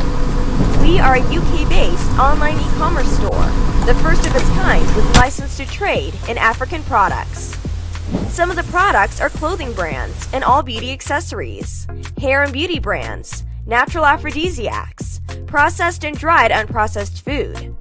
Our mission at Gabby Dave is to connect African and Caribbean businesses to customers globally. At Gabby Dave, we ensure our sellers get the best deal for their products. We are not just here to help you reach a wider audience. We are also a distribution center to support business growth by fulfilling orders to your customers from our warehouse, making sure customers receive their products on time. We are inviting all Black-owned businesses to trade on our platform because we strongly believe Africans have a unique brand the customer would appreciate globally. So get in touch today and let us make your product and business go far. Here are some of the benefits of using Gabby Dave Global. User-friendly platform, track your shipment, online support, transparent process, multiple SKUs, multiple products, a platform that encourages manufacturers as well as traders. Our marketing and PR interventions amplifies yours. Organized products and categories for easy access and navigation. Access to global community, especially within UK and Europe. All ladies, you are invited to our premier 13th annual Women's Conference Lady to Lady Global Conference 2022. Theme, Joy. Date, Saturday, 30th July. Doors open at 11 a.m. Venue, Fairview's Concert Halls, the Phoenix Theater, Croydon, CR91DG3, United Kingdom. Register on www.ladytoladyglobal.org. Music Minister, CLC Healing Voices.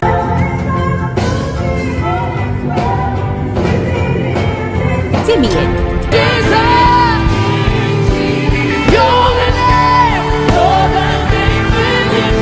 Queenie, Ada Ahi. Congratulations, I have seen the glory of God. Conference speakers, Reverend Betty King, Pastor Marjorie, Pastor Sandra.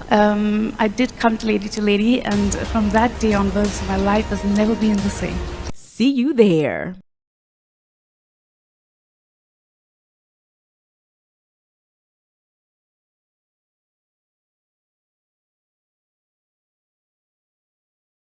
On Starr Radio UK, where we talk to mortgage brokers, property developers, estate agents, landlord, tenant, property consultants on how to invest or get into the property business and make money. You can't afford to miss this. The Property Hour Show is your best source into the property industry. Welcome back to the program Starr Radio UK, your favorite African and Caribbean radio station in London. Tonight, exactly at 19 hours BST or 7 p.m. Yes, KB Bossman and Vicky Newton will be hosting Rahim Ba, who is a property investor and a developer of Ba Properties. Yes, and they will be looking at where to invest to overcome rising inflation. There's inflation that seems to be going on. Where do you invest? I know a few of us have invested in some other sectors, and some of them have had serious crashes there. However, if you want to know where to invest next, then you have to make sure you join this program exactly at 7 p.m. when KB Bossman and Vicky Newton will be having an interview, or will be interviewing Rahim Ba to tell you where to invest to overcome rising inflation. Well, it is Starr Radio UK. I remain yours sincerely, the one and only Archie here, and we're going to be looking at some of the stories making the rounds, as I've said, in other parts of the world. Of course. Well, in Ghana, the chairman of the national Democratic Congress, Samuel Ofosu Ampofo, has stated that the NDC is the best to grow Ghana's economy back on track. He made a point in the Upper West region on Sunday whilst attending the party's regional retreat in Wa. He said, the Upper West since 1992 has supported the NDC in its 30 years of service to the country. He however thanked the people of the region for their contribution to the growth of the party. He says the NDC is on record to have maintained Ghana's economy under single-digit inflation for 36 months, hence the best alternative with experience to grow the country's economy from its current conditions. The challenges that we are facing now call for deeper reflection and to look for an alternative that has the experience and the capability to manage the economy. You cannot look any further than the NDC, he told the gathering at Wa. But do you agree with him? Do you think that there's no need for a third force party to actually do something, or turn things around, or turn the fortunes of Ghanaians around? What do you think there? It is Starr Radio UK. He said the challenge is he says the NDC is on record to have maintained Ghana's economy. Okay, he said it is imperative the managers of the economy psych the whole nation about the economic mess and the difficulties as a result of the health of the economy now. Look, In a quote, he said, "The economy is not in a good place. That is the first admission we have to make boldly, and we have to put a plan that calls for a collective sacrifice. It is going to involve pain, and we must communicate the rest of the country that will also bear the pain and share the pain with them." Now, Jerry Lawrence was the master of that. Boache Jako said as well. Now, Ghana's inflation rate climbed to the highest level in more than 18 years in April, and underscoring the dilemma the central bank faces in trying to balance its efforts to stop intolerable price growth from persisting and boost the economy. Annual inflation quickened to 23.6%, the highest since January 2004, from 19.4 in March. Now, interestingly, this seems to be a global trend where every economy seems to be going through that turmoil. Now, do you think that we can only say, well, you know what, because this government has done this at this time and the inflation rate is gone to 23%, but interesting, wow, that is a high inflation. At what point does it get to galloping? Well, it is Starr Radio UK. It is your favorite African and Caribbean radio station in London. Let's still bring you some of the stories making the rounds in Ghana today. Now, Bawumia Alan reportedly interested in the MPP flag bearership race. Nyawota Maklo claims MPP party structure does not support Bawumia. Now, Nyawota Maklo opens up on his support for Vice President Bawumia. Founding member of the New Patriotic Party, Dr. Nyawota Maklo, has stated that Vice President Dr. Mahamudu Bawumia will not be able to secure the mandate of party delegates to become flag bearer for the 2024 general elections. Why not? According to him, the structures within the party will militate against the reported interest of the vice president to contest for flag bearer in the governing party. Is it going to be the same template that has been played in Nigeria, where the vice president failed to make it as a flag bearer? Now, according to him, now commenting on the Alan Bawumia race in an interview, he said the statement said, even though he vouched for the vice president to become a running mate to President Akufo-Addo, he would have preferred if he was independent of him. He explained that the vice president has been a praise singer of the president during the political career. Bawumia, I did an interview. It was a foreign magazine. I will find out if I have a copy and I will show it to you, where I made plain that by the structure of our party, Bawumia cannot come to power. Bawumia is a fine gentleman. If Bawumia could have had that independent mind and strength, and not just always praising what the president has done or has not done, I will have looked at him differently. Now, he goes on further to say, I know Bawumia very well indeed. I was one of his backbones when he was elected as running mate. Now, some years ago, when Akufo-Addo told me that in Akufo-Addo's own house, he called me aside and said I should support Bawumia because people wanted him to change Bawumia. Now, he goes over to myself, late Aliu Mahama, we gave Bawumia the best protection. We went to his place in Bimbila, all the way there, Mampurusi area. We traveled with them all over those places. Now, even in Accra here, until finally I was with Akufo-Addo when we presented him as a running mate to Nana Addo, to the leaders of the political party, he said. Now, interesting. So, do you agree? Seem to agree with what he's saying? He said the Vice President Dr. Mahamudu Bawumia and Trade and Industry Minister Alan Martin are reportedly lacing up their boots to slug it out. Now, other names which popped up include Dr. Owusu Efri Yakoto, Agric Minister, Boache Jakon, former Energy Minister, Kennedy Japong, Asin Central MP, and Joe Gate, former Railways Minister. Who is going to be the flag bearer for them? It's going to be an interesting one to watch and an interesting one to see. But it's all coming away from Starr Radio UK. It is your favorite African and Caribbean radio station in London, bringing the time now to 12 o'clock. Yes, midday here in London. I'm going to be looking at some other stories making the rounds there as well. Well, Over the weekend we had the former president, Dr.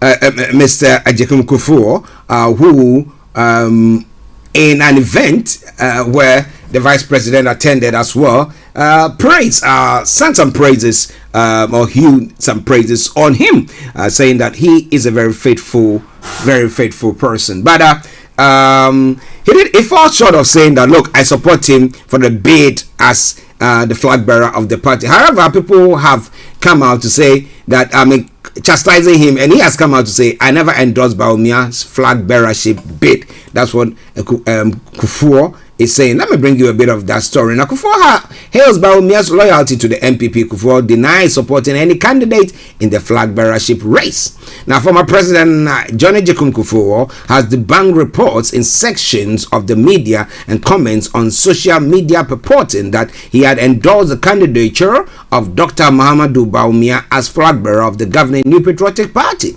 Now, Kufuor, the Father's Day event over the weekend, spoke highly about the dedication of Bawumia and his loyalty to the MPP. The office of the former president, through a June 2022 statement, clarified that his comments about Bawumia were strictly apolitical and that there was no need for a spin to be put on it.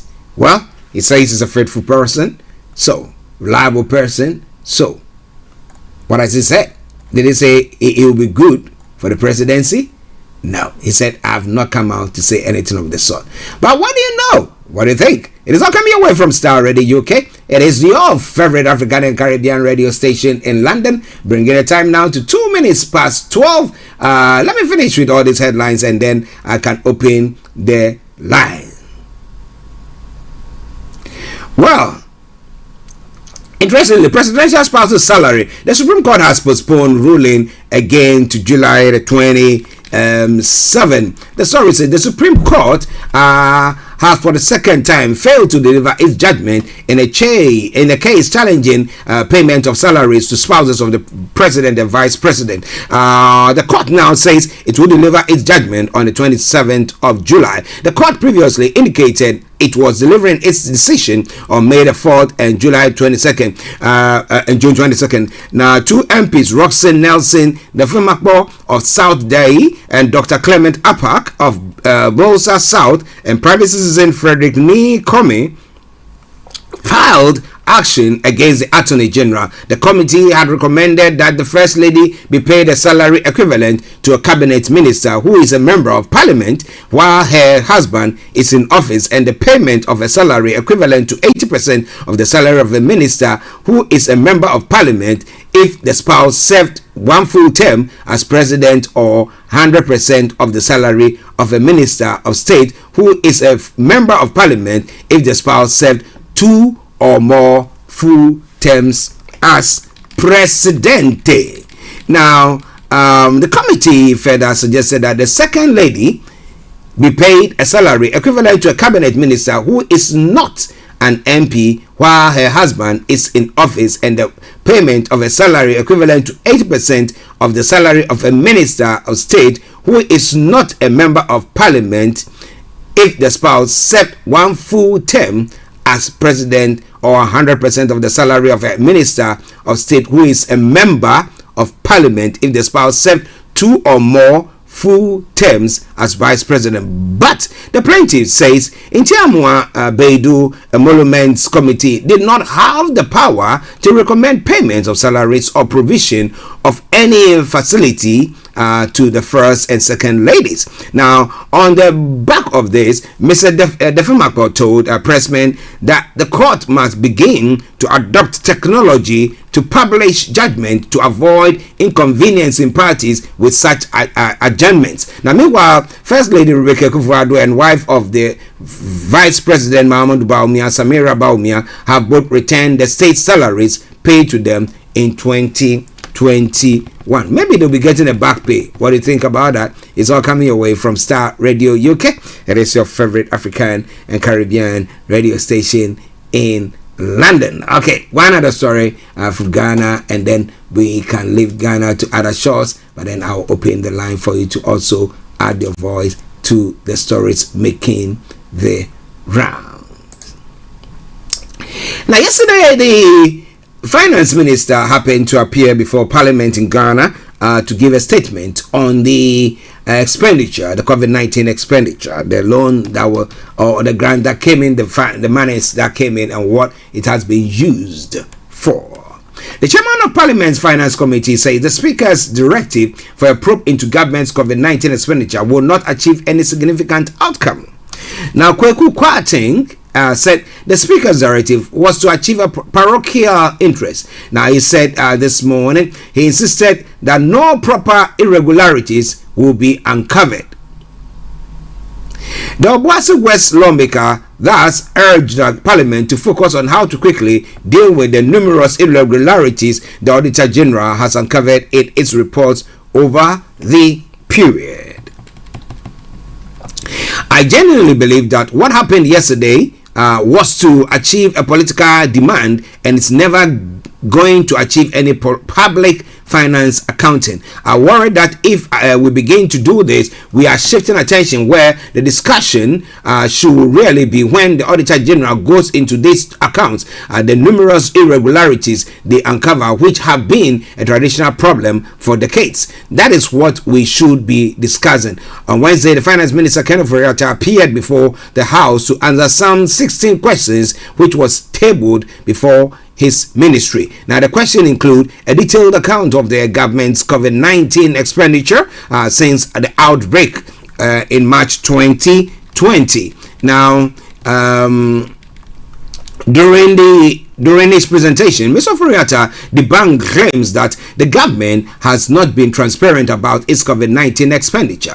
He said all programmed, mobilized, and utilized funds pertaining to the coronavirus pandemic have been duly reported in line with the government's commitment to accountability and transparency. Now, Mr. Speaker, at this juncture, I wish to dispel the notion that there have been inconsistencies in government data on COVID-19. The president intimated now during that State of the Nation's address on March 30, 2022, that we had mobilized about 17.7 billion since 2020 to fight the pandemic.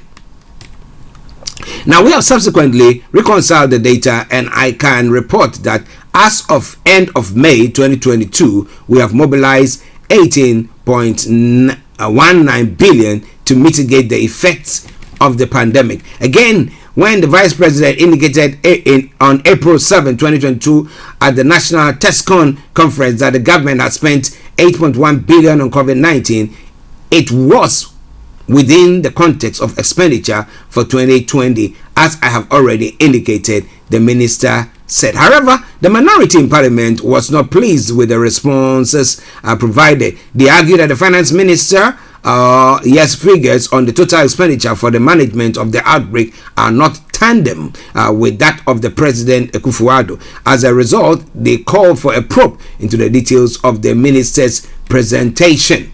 Now, it goes on further to say, even though the majority caucus vehemently opposed this, the Speaker agreed with the minority. Right Honorable Speaker S.K. Bagwin said it was necessary to help dispel all lingering doubts on the matter. According to him, some agencies such as the COVID-19 Trust Fund received some funds and disbursed same on their own. Now, it is with this that I direct the Committee of Finance ably supported by the Committee of Health, investigate and inquire into the total receipts referred to as COVID-19 funds and how those funds were applied for the betterment of the people of this country. It is very important for us to do that, to allay the fears of Ghanaians, and this matter is of serious concern. So I want to add the committees shouldn't expedite action on this matter and report. So coming away from Starr Radio UK, it is your favorite African and Caribbean radio station in London, bringing the time now to exactly 10 minutes past the top of the hour. Now, should Ghana go to the IMF? The Ghanaian government, should they go to the IMF or not? But the former Finance Minister, Dr. Dufour, my apologies, has come out to say that, well, he thinks that it's a club and therefore they have to go in if there need be.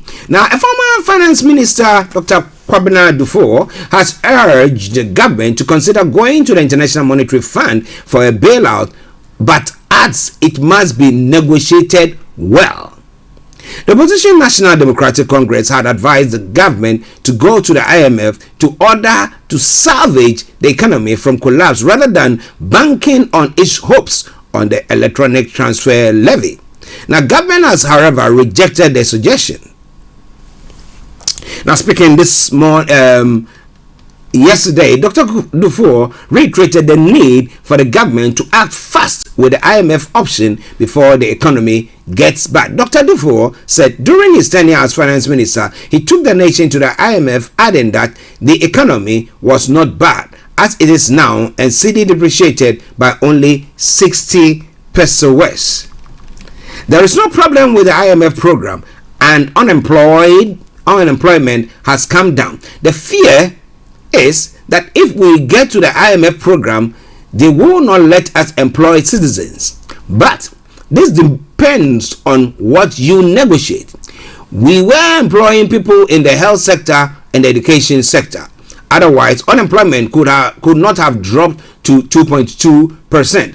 Otherwise, the city could not have been so stable for over 4-year period, and our economy could not have grown so high. The GDP was first class, Dr. Dufour disclosed. Now he continued, so I don't think the problem is with the fund per se, but the nature of the program must be looked at carefully. You have to negotiate properly, says Dr. Kwabena Dufour. Now he goes on further to say, because right now, yes, the economy has done well at 5.5% GDP growth, even though we are expecting more than that. The budget deficit was supposed to be 12%. Inflation is above 27 plus. Now, the city since January has gone down by 15%, and our debt to GDP ratio is also not good. The former governor for the Bank of Ghana said, IMF can't destroy our economy because during my time, we were under the IMF and our growth was the best. So somebody has come to sing the praise of the IMF. Do you think it's about time the Ghanaian government goes there? Because we had the president of Ghana yesterday or the day before yesterday making the round saying that, well, the West has to come to the aid of African countries. I remember back in the day when he went on to say that Africa without aid. Africa without aid. And I was like, what was he talking about there? But well.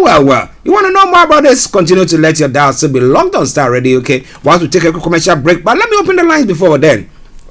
You want to call in to have your say. It is 0208-133-2257 or 58. 0208-133-2257 or 58. Now, US, Canada, or the Caribbean area, it is 001-718-303-2737. 001-718-303-2737. You can text or WhatsApp us. It's 0753-966-1744.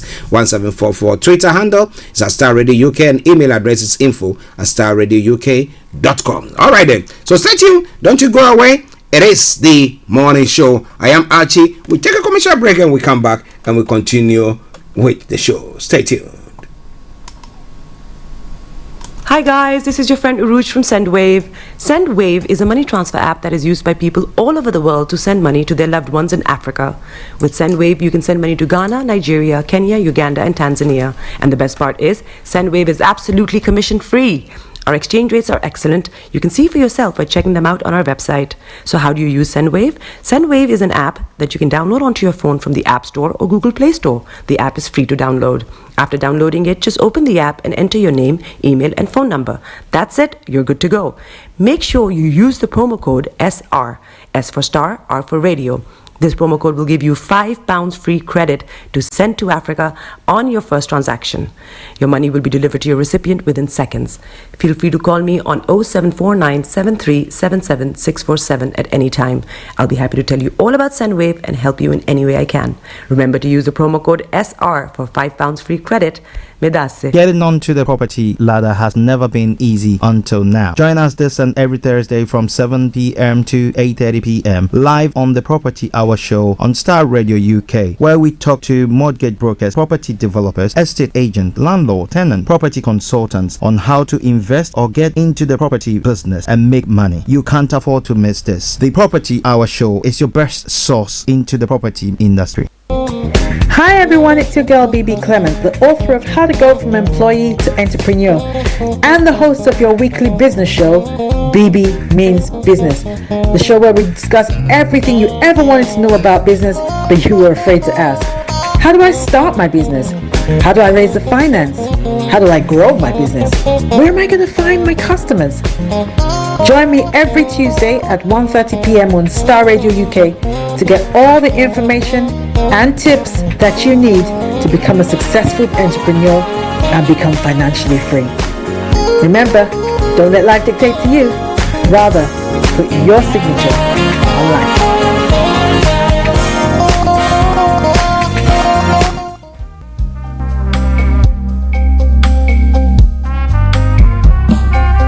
Are you looking for the fastest, reliable, and trustworthy door-to-door shipment company? Well, look no further. When was the last time your family received a shipment back in Ghana on time and in time? You are not sure?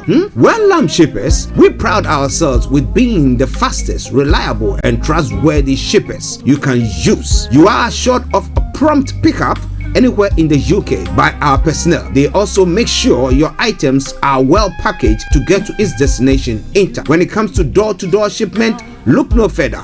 Well, Lamb Shippers, contact us on 07939009321 or 07498911820. Or you can visit our website www.welllamp.co.uk. You can also drop us a mail, info@welllamp@gmail.com. Well Lamp Shippers, fast, reliable, and trustworthy.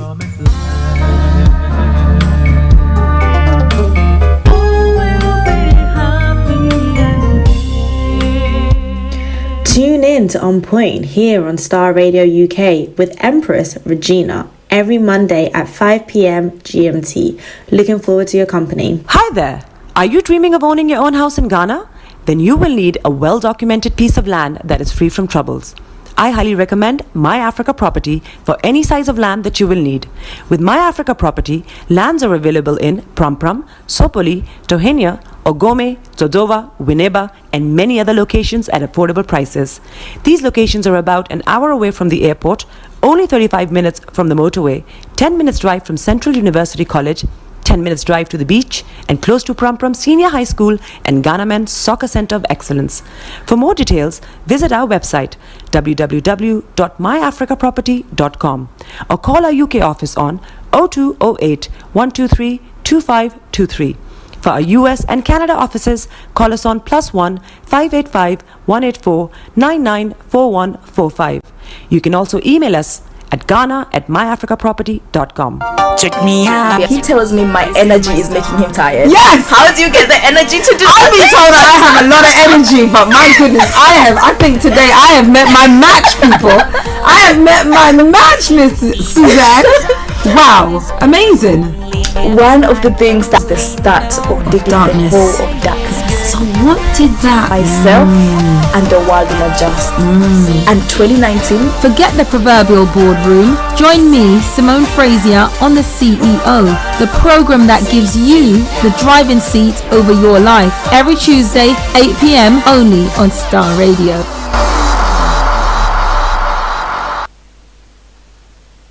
Ladies, you are invited to our premier 13th annual Women's Conference, Lady to Lady Global Conference 2022. Theme, Joy.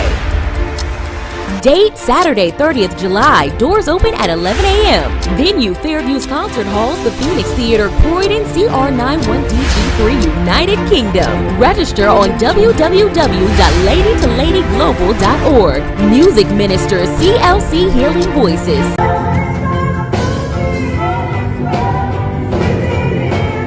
Simeon.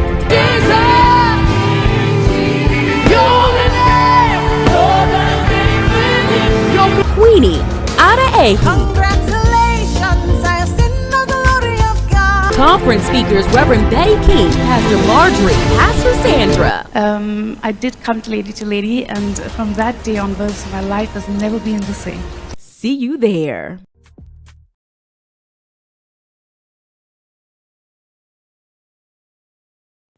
Welcome to Gabby Dave Global. We are a UK-based online e-commerce store, the first of its kind with license to trade in African products. Some of the products are clothing brands and all beauty accessories, hair and beauty brands, natural aphrodisiacs, processed and dried unprocessed food. Our mission at Gabby Dave is to connect African and Caribbean businesses to customers globally. At Gabby Dave, we ensure our sellers get the best deal for their products. We are not just here to help you reach a wider audience. We are also a distribution center to support business growth by fulfilling orders to your customers from our warehouse, making sure customers receive their products on time. We are inviting all Black-owned businesses to trade on our platform because we strongly believe Africans have a unique brand the customer would appreciate globally. So get in touch today and let us make your product and business go far. Here are some of the benefits of using Gabby Dave Global. User-friendly platform, track your shipment, online support, transparent process, multiple SKUs, multiple products, a platform that encourages manufacturers as well as traders. Our marketing and PR interventions amplifies yours. Organized products and categories for easy access and navigation. Access to global community, especially within UK and Europe.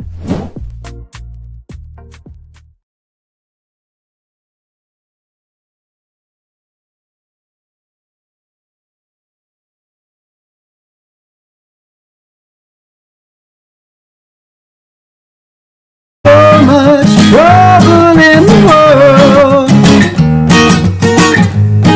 Bless my eyes this morning. Jason is on the rise once again. The way that earthly things are going, anything can happen. Seamen sailing on their eagle trips, blast off on their spaceships, million miles from reality. No care for you, no care for me. That's why there's so much. Well, so much troubles in the world. Cover version of Bob Marley's One's wonderful tune. Now, still a wonderful tune. So much troubles in the world. So wherever you are listening to us, what is happening in your area, you want to share with us, we're free to do so where you might be. And once again, let me say, stay tuned, don't you go away. It is now time for us to look at some of the other stories making the rounds in other parts of Africa as well. Bringing it to 12:23 from the hearts of London. Starr Radio UK, your favorite African and Caribbean radio station in London, the 23rd day of June 2022. All right then. Now let's move on straight. The government of Guinea-Bissau has suspended the mayor of the capital, Bissau, for alleged corruption in a land sale and failure to pay employee pensions, officials had said yesterday. Now, Mayor Louis Nchama had been in office since April 2021. He's a member of the Social Renewal Party, the PRS, formation belonging to the presidential coalition, whose leaders are in friction with the camp of the head of state, Umaro Sissoko Embalo.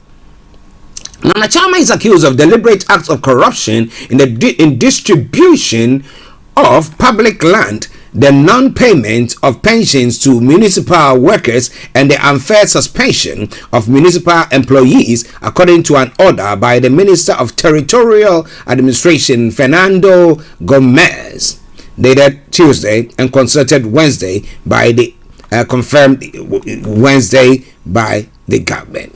Now, the government decided to suspend him from his duties as of today. That was the 21st.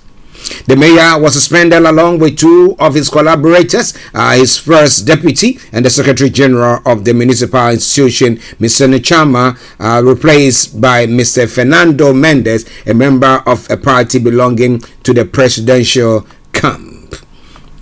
Well, cracking the whip, that did bring about a crack in the party. And I don't think that this man is going to go away lying down. Nah. Well, so what is going to be for him? The mayor of Bizarre has since 1994 been appointed by the government. So is he going to appoint another one? Or what exactly is going to happen on that front? It is all coming away from Starr Radio UK, your favorite African and Caribbean radio station in London. Now, so some stories making the round. Congolese armed groups react to the deployment of regional force in Eastern DRC.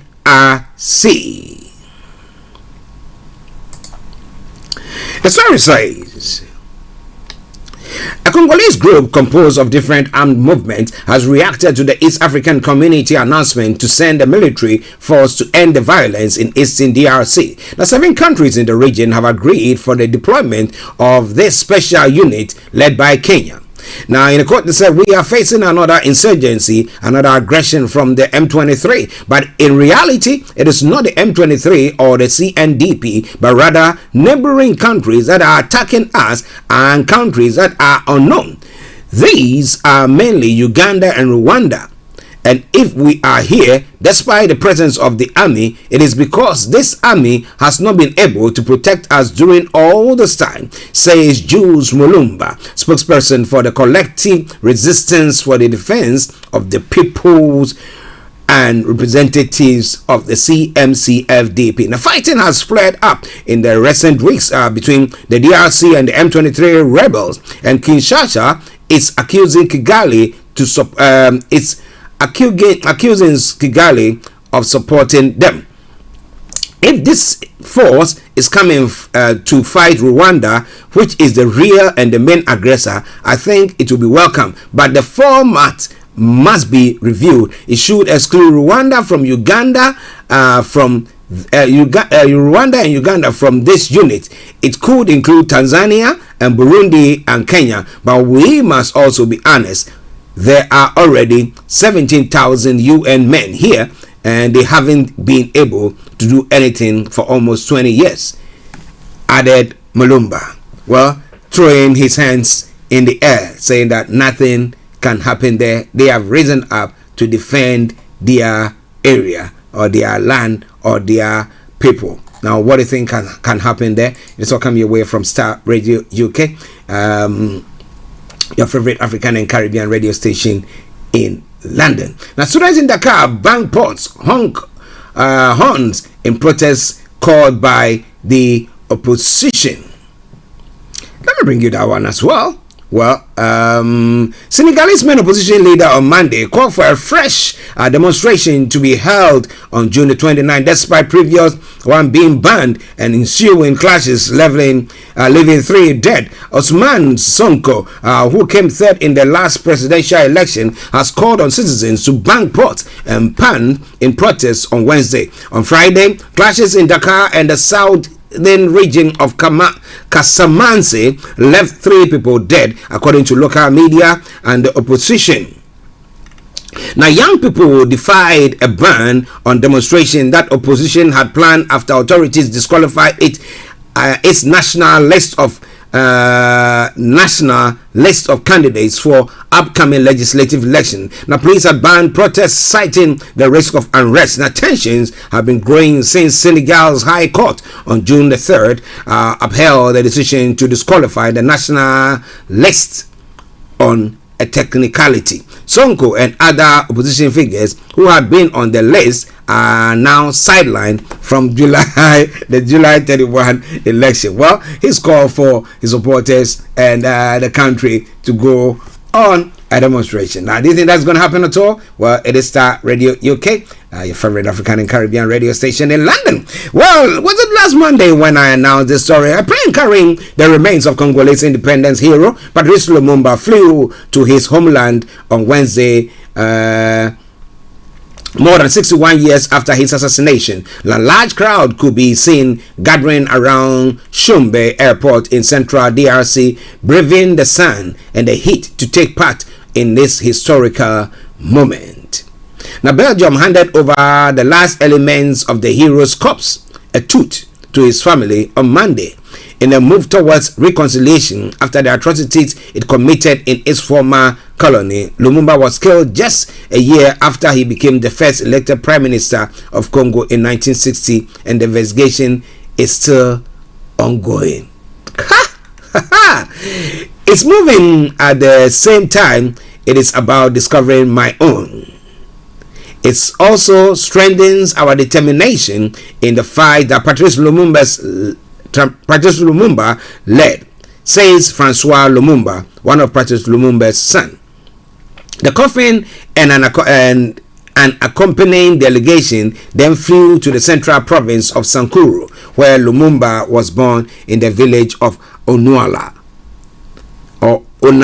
my apologies. After a 9-day trip around the DRC, Lumumba's coffin will be laid to rest in a mausoleum in the capital Kinshasa on June 30 after 3 days of national mourning. Wow. We like celebrating those who have passed, don't we? But when they are alive, we kick them. We kick them, and we really kick them. And what do you think? 12:31.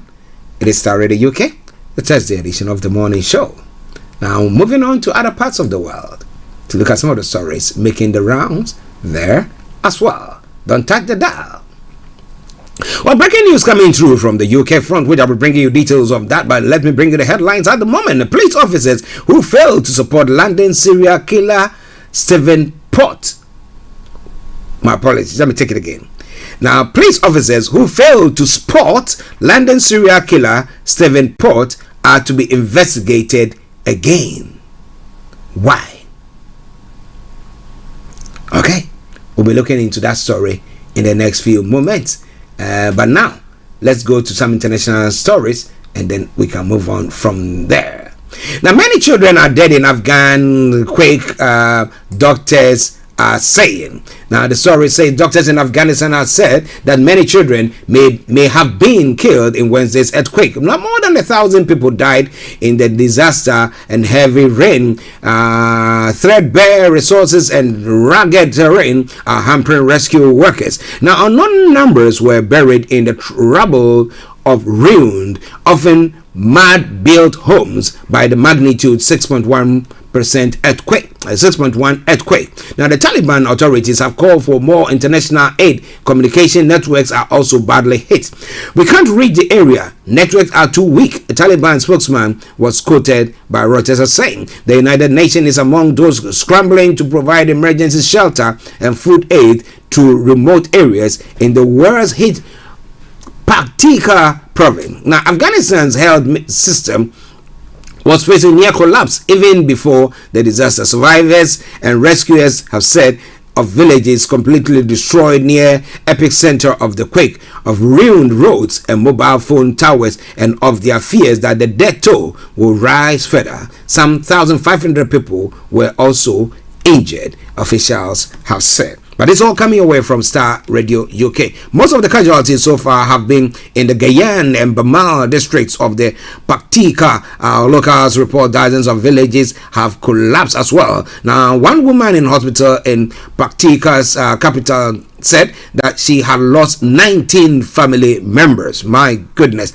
Now, 7 in one room, 5 in another, 4 in another, then 3 in another have also been killed in my family, she said from her hospital bed. There was a rumbling and my bed began to shake. Another survivor, Shabir, said. The ceiling fell down. I was trapped, but I could see the sky. My shoulder was dislocated. My head was hurt, but I got out. I'm sure that 7 or 9 people from my family who were in the same room as me are dead. Well, as I said earlier on, may their souls rest in perfect peace. But it's all coming your way from Starr Radio UK, your favorite African and Caribbean radio station in London.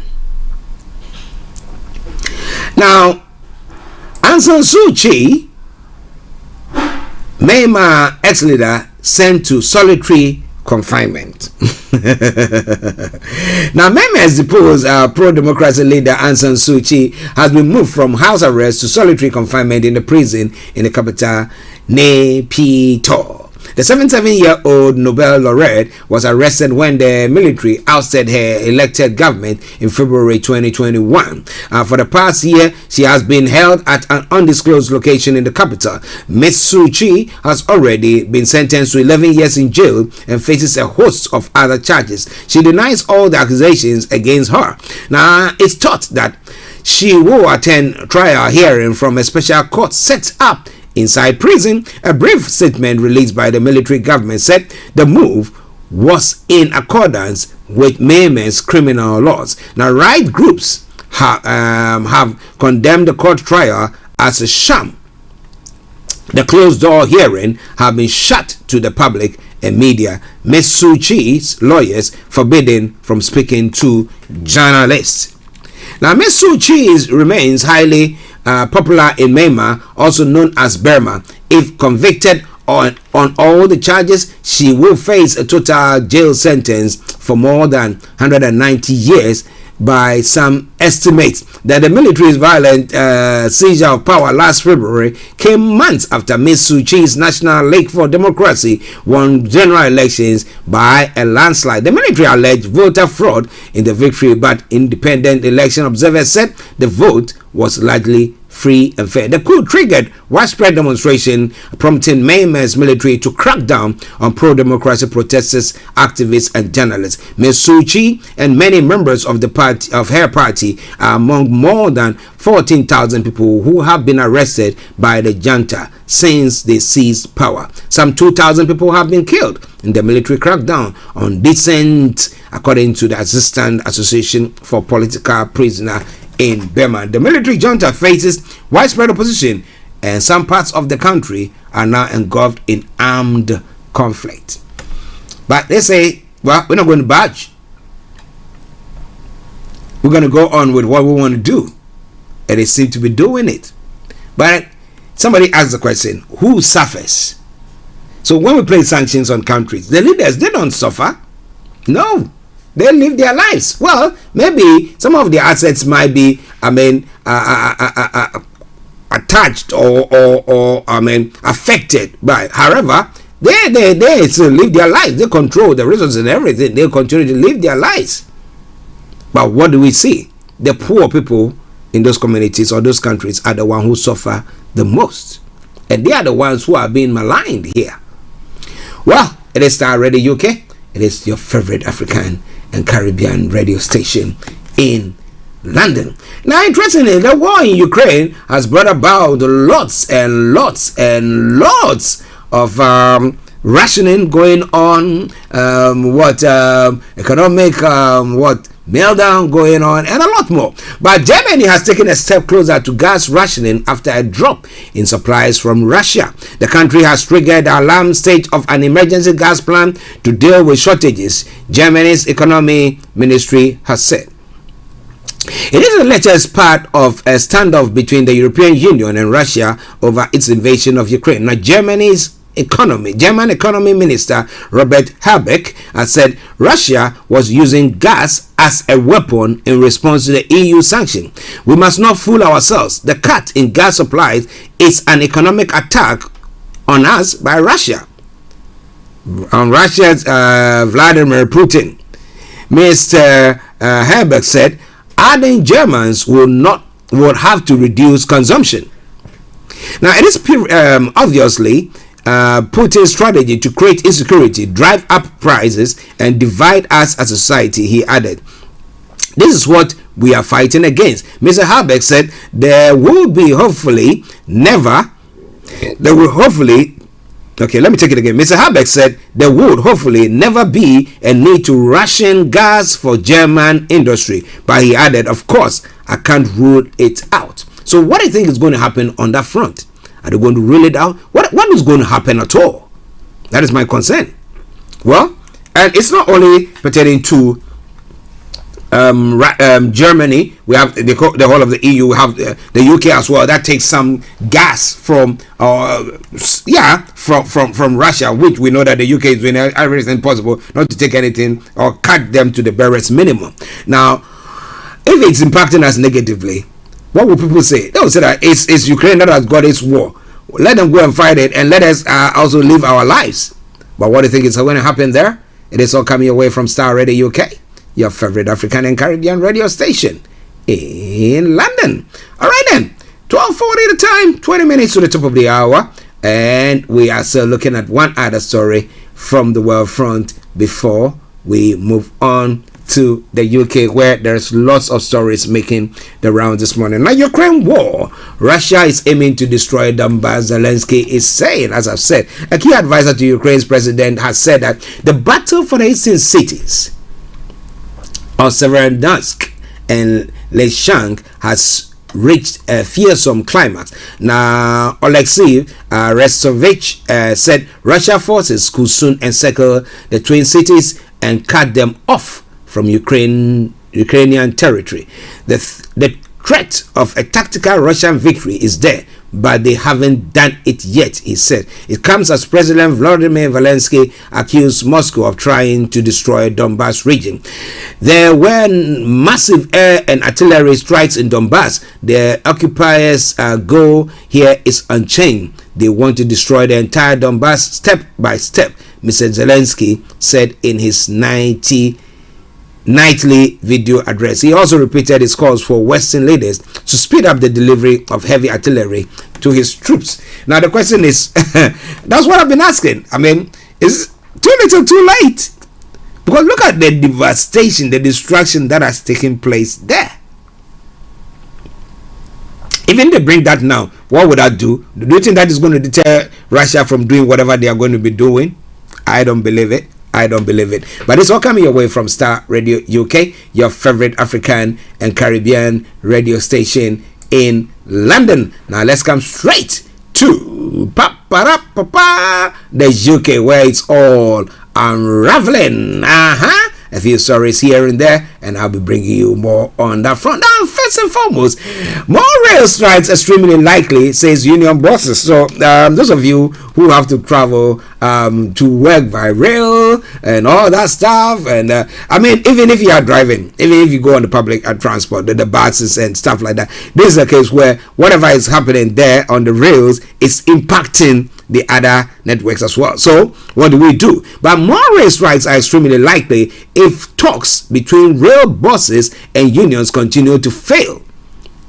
The union at the center of the dispute has said the RMT boss, Mick Lynch, accused the government of blocking a deal, a claim denied by the government. For the second time this week, a walkout by rail workers has left travelers facing another day of disruption. Now, trains have ground to a halt across much of England, Wales and Scotland, with about half the network closed. Now, another walkout is already planned for Saturday. Now, Mick Lynch, General Secretary of the Rail, Maritime and Transport Union, that's the RMT Workers Union, has said it might not be the last. He said talks will continue and will consult members to see if and when there needs to be a new phase of industrial action. But if we don't get a settlement, it's extremely likely there will be, he said. Now, Tim Shoveler, the chief negotiator for the Network Rail, which maintains the railway throughout Britain, said there has been hopes on Wednesday of stopping the second day of strike, and it was hugely frustrating after talks collapsed. So what caused the talks to collapse. There have been accusations on both sides that the third parties are hampering progress. And who are the third parties? That's the government. The government's hand is in this. The rail companies leave the room, consult the government ministers and the department officials, and when they come back after the situation, it is worse. But Network Rail, with whom the RMT are negotiating, said it was the RMT, not the government, which stalled negotiation. Mr. Shoveler said they thought they had a deal on Wednesday until the RMT left the room to get guidance from their board as well. The Department for Transport has insisted that rail industry is leading the negotiation. However, a contract said train operating companies handling of strike action was subject to the Secretary of State's direction, a reference to Grant Shapps, the Transport Secretary. A key sticking point of the negotiation appears to center around a letter from Network Rail about pressing ahead with a formal consultation over changes to working practices in maintenance teams, which will entail redundancies. The RMT asked for it to be withdrawn and accused Transport Secretary Grant Shapps of wrecking negotiations by not allowing Network Rail to do so. Mr. Shapps called the claim a total lie and said he had no involvement in the letter. But do you think he has and is hiding behind the scenes to do so? Well, it is Starr Radio UK. It is your favorite African and Caribbean radio station in London. So virtually, it's impacting all areas. All areas. However, government is trying to embark on a move to actually to change the laws so that when there is strikes of that sort, we can get a cover from agency staff. Now, I mean, when it comes to travelers, they will think that, well, commuters, they will think that, well, so far as I get there and the train is there and I can hop on it, whoever is driving, I don't know, I wouldn't go and ask the operators, who is driving the train? Is it an agency staff, or is it one of your original staff, your permanent staff? Blah blah blah. I wouldn't go on to do that. I'll just hop on the train. Now, plans are underway to change the law to enable employers to use agency staff to cover staffing gaps during strikes. The government has announced. Now, ministers say the measure, which needs Parliament's approval, will limit the impact of future strikes. But opposition parties and unions have criticized the plan, arguing it would undermine pay and working conditions. It comes as rail strikes in Britain resumed after talks between unions and railway bosses broke down on Wednesday. Now, rail workers are holding their second strike this week, the largest action of its kind in decades, in a dispute over jobs, pay, and conditions, with just 20% of the service expected to run. The Rail, Maritime and Transport Union is calling for a pay rise of at least 7% to offset the cost of living crisis, but employers have offered a maximum of 3% on conditions that the union accept new working practice. They said no. Inflation rate is going up by what? 9%. They want the pay rise to give them what? 3%. And they said they were asking for 7%. So when can they call a truce? So the stalemate continues. But what do you think? Is it impacting you negatively? No, because of COVID, we've gone through that experience where people can work from home. Most people work from home. Maybe a couple of days go to the offices. Now, what do you think? Has that changed your mind? And are you against whatever the union is doing, calling for this strike, and the way it's impacting you negatively? What do you think? So come your way from Starr Radio UK, your favorite African and Caribbean radio station in London.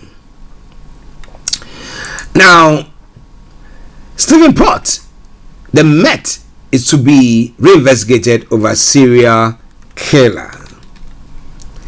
The way the Met police initially handled the deaths of 4 men murdered by serial killer Stephen Port is to be reinvestigated by the police watchdog. Now, Port 47 is serving a whole life term for the murders of Anthony Walgate, Gabriel Kovari, and Daniel Whitworth and Jack Taylor in Barking, East London. The deaths were not seen as suspicious by police until after the fourth death. Now, the family solicitor said police had blood on their hands, adding, it is time for them to be held accountable. Now, basic failings in the way the Metropolitan Police handled the four men's death were identified at a jury inquest that concluded in December. The force failed to carry out basic checks, send evidence to be forensically examined, and exercise professional curiosity while Pott was embarking on his killing spree, the inquest held. Now, at that time, the solicitor representing the victims' family said it was their family held belief that the Metropolitan Police action were in part driven by homophobia. In 2019, the Police Watchdog Independent Office of the Police Conduct decided no officers had a case to answer for misconduct or gross misconduct as a result of the failures to catch the serial killer until after the fourth killing. Now, the IOPC has said that since new information heard at the inquest had found material flaws in its own inquiry, it had decided to reopen its investigation with a new team in place. Now, Regional Director Graham Beasley said, following analysis of the new information provided at the inquest, we have concluded that the original investigation needed to be wider in scope, and therefore certain lines of inquiries were not followed. He added, had this information been known at this time, at the time it might have led to different decisions on outcomes. Well, so what is going to happen there? We all live and wait to see. It is Starr Radio UK, your favorite African and Caribbean radio station in London. A couple of stories more and then we'll bring the program to a close. An 11-year-old boy who lost his finger, reportedly fleeing bullies, was subjected to months of racist abuse and bullying, his mother has said.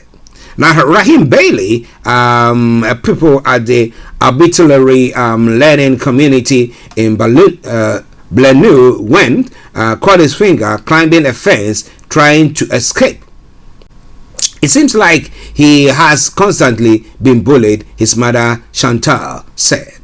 Nablina Went council said at the time of the incident, the safety and well-being of learners was paramount. He has always been at least named, called, and mocked for his height. Now, Miss Bailey said the abuse was not always racist, she said, but there had been proper racism as well. He has been called the N-word as well. I don't think he understood 100% what the N-word meant, she said, but added that any adult will have identified it as racism. Each day he had to build himself up to go in because he knew he was going to be picked on. Now, that painful that a child has to almost prepare themselves before going into a place that meant to be safe and tranquil. Now, she became concerned after seeing his relief after her suggestion that they might move from the area. Now, Ms. Bailey said teachers and head teachers need to step up efforts to ensure it is not the bullied child that ends up having to be moved from a school. More needs to be done to make parents take the complaints more seriously, she said. I understand not everyone's home life is great, so sometimes they come to school and take it out. But it shouldn't be the child that come into school and behaving that's feeling the pressure, she said. It is All Starr Radio UK. It is your favorite African and Caribbean radio station in London. Bringing the time now to 7 minutes to the top of the hour. It is Starr Radio UK. I am Archie. Now the final story, and then we bring the program to a close. Okay, a couple. My apologies for that. Now, a man, court says widower can use embryo made with late wife. The wife had died, but the man has won a case where he can use the embryo. Now, a widower has won a landmark legal case in the UK's High Court to allow him to try for a baby with a surrogate using the last remaining IVF embryo he created with his late wife. Ted Jennings, 38, has argued he has the blessing of Fen Marie Koya, who died age 40 in 2019 while pregnant with their twins. Oh, what a sad one. The court ruled he did not need written consent from Miss Koya to proceed. The Human Fertilization and Embryology Authority had rejected his request. It will carefully consider the judgment before deciding whether to appeal it says. But it is well, they created that embryo, so why can't that be used for a surrogate to bet for them? He's going to pay for the surrogate. You know, at times, yeah. Well, Mrs. Justice Dees said she was satisfied Miss Choya had consented to use of the embryo in the event of her death. Now, Miss Choya had not been given sufficient opportunity to give the consent in writing because a form completed during the IVF process was far from clear about how to do so. Now, the HFEA may want to consider whether the form should be reviewed. Now, Ms. Choya, an accountant, had died tragically and without warning in February 2019, just 18 weeks into her pregnancy after developing complications and suffering uterine rupture. Now, denying Mr. Jennings the opportunity to use the embryo will be significant, final, and lifelong. His case will not be open. His case will not open any floodgates. Now, she could dispense with the requirement for written and signed consent in this limited situation. Well, the beautiful lady, the man thought, no, I have to, sir, I'm considering having a baby, okay, for my lost wife. What's wrong with that? Oh, political correctness at times goes bonkers. Okay, now the final story, and then I bring the program to a close. One of the loved personalities on the radio, we Starr Radio have got ours as well, and that is the Money Man. We've got our own Money Man, Mr. Dante CEO of GL Accountancy Service, who will be with us tomorrow. But this time around, Martin Lewis, one of the country's loveliest Money Man, consumer champion Martin Lewis, has revealed that he applied recently to become a member of the House of Lords, but was turned down. The founder of Money Saving Expert website said he had been honest about not having enough time to attend many sittings. He added that his most important job was looking after his 9-year-old daughter during early evening. Now, Mr. Lewis said he will be more ready for politics in a couple of years. The spokesperson for the House of Lords Appointments Commission said appointments were not determined on the basis of caring or family circumstances, and that some very good candidates were also rejected. In a wide-ranging interview for the Political Thinking program, Mr. Lewis also spoke of how his nickname at the school at which there were only 2 Jewish boys on his year had been Jew. And he described Westminster's adversarial politics as abominable and in need of major reforms to help the UK deal with future crisis. Well, so if you're saying their reaction and everything they're doing is abominable, now what do? I remember back in the day when everything was starting. I mean, in January he was saying that, well, we're going to be having a crisis, we're going to be having a crisis, and the government has to do more, blah blah blah blah. But how has it ended the country? Well, we find ourselves in serious economic challenges, with inflation getting to what? 9.1%. What a way to run up the program. But don't you worry, tomorrow I'll be bringing you the Money Man, Mr. Dante CEO of GL Accountancy Services, who will be bringing you the Money Hour. But for now, I say thank you very much for joining us today. Exactly at 19 hours BST, Mr. KB Bossman and Vicky Newton will be hosting the one and only Rahim Bar on this program. That's a property hour on this platform, and they'll be looking at how or where to invest to overcome rising inflation. Where do you invest? Do you go and buy some Kose, or what do you go and buy? Go and buy some gold, or what do you go and buy? Maybe go and buy crude oil and store it. Well, maybe you can make money, but somebody tell you no. But some investment have gone bust by others. So you want to know more? Stay tuned and don't you go away. Make sure you join KB Bossman and Vicky Newton this evening exactly at 19 hours BST for that program as well. So on that note, let me once again say thank you very much for tuning in to join us. We're going to take a quick commercial break, and after that I'll bring you that song once again. So much trouble in the world. On that note, it's been me, Archie, saying bye-bye for now. Stay blessed and keep safe. Bye-bye. All ladies, you are invited to our premier 13th annual Women's Conference Lady to Lady Global Conference 2022. Theme, Joy. Date, Saturday, 30th July. Doors open at 11 a.m. Venue, Fairview's Concert Halls, the Phoenix Theater, Croydon, CR91DG3, United Kingdom. Register on www.ladytoladyglobal.org. Music Minister, CLC Healing Voices.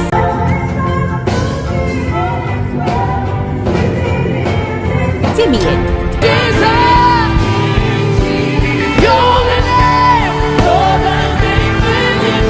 Queenie, Ada Ahi. Congratulations, I have seen the glory of God. Conference speakers, Reverend Betty King, Pastor Marjorie, Pastor Sandra. I did come to Lady, and from that day onwards, my life has never been the same. See you there.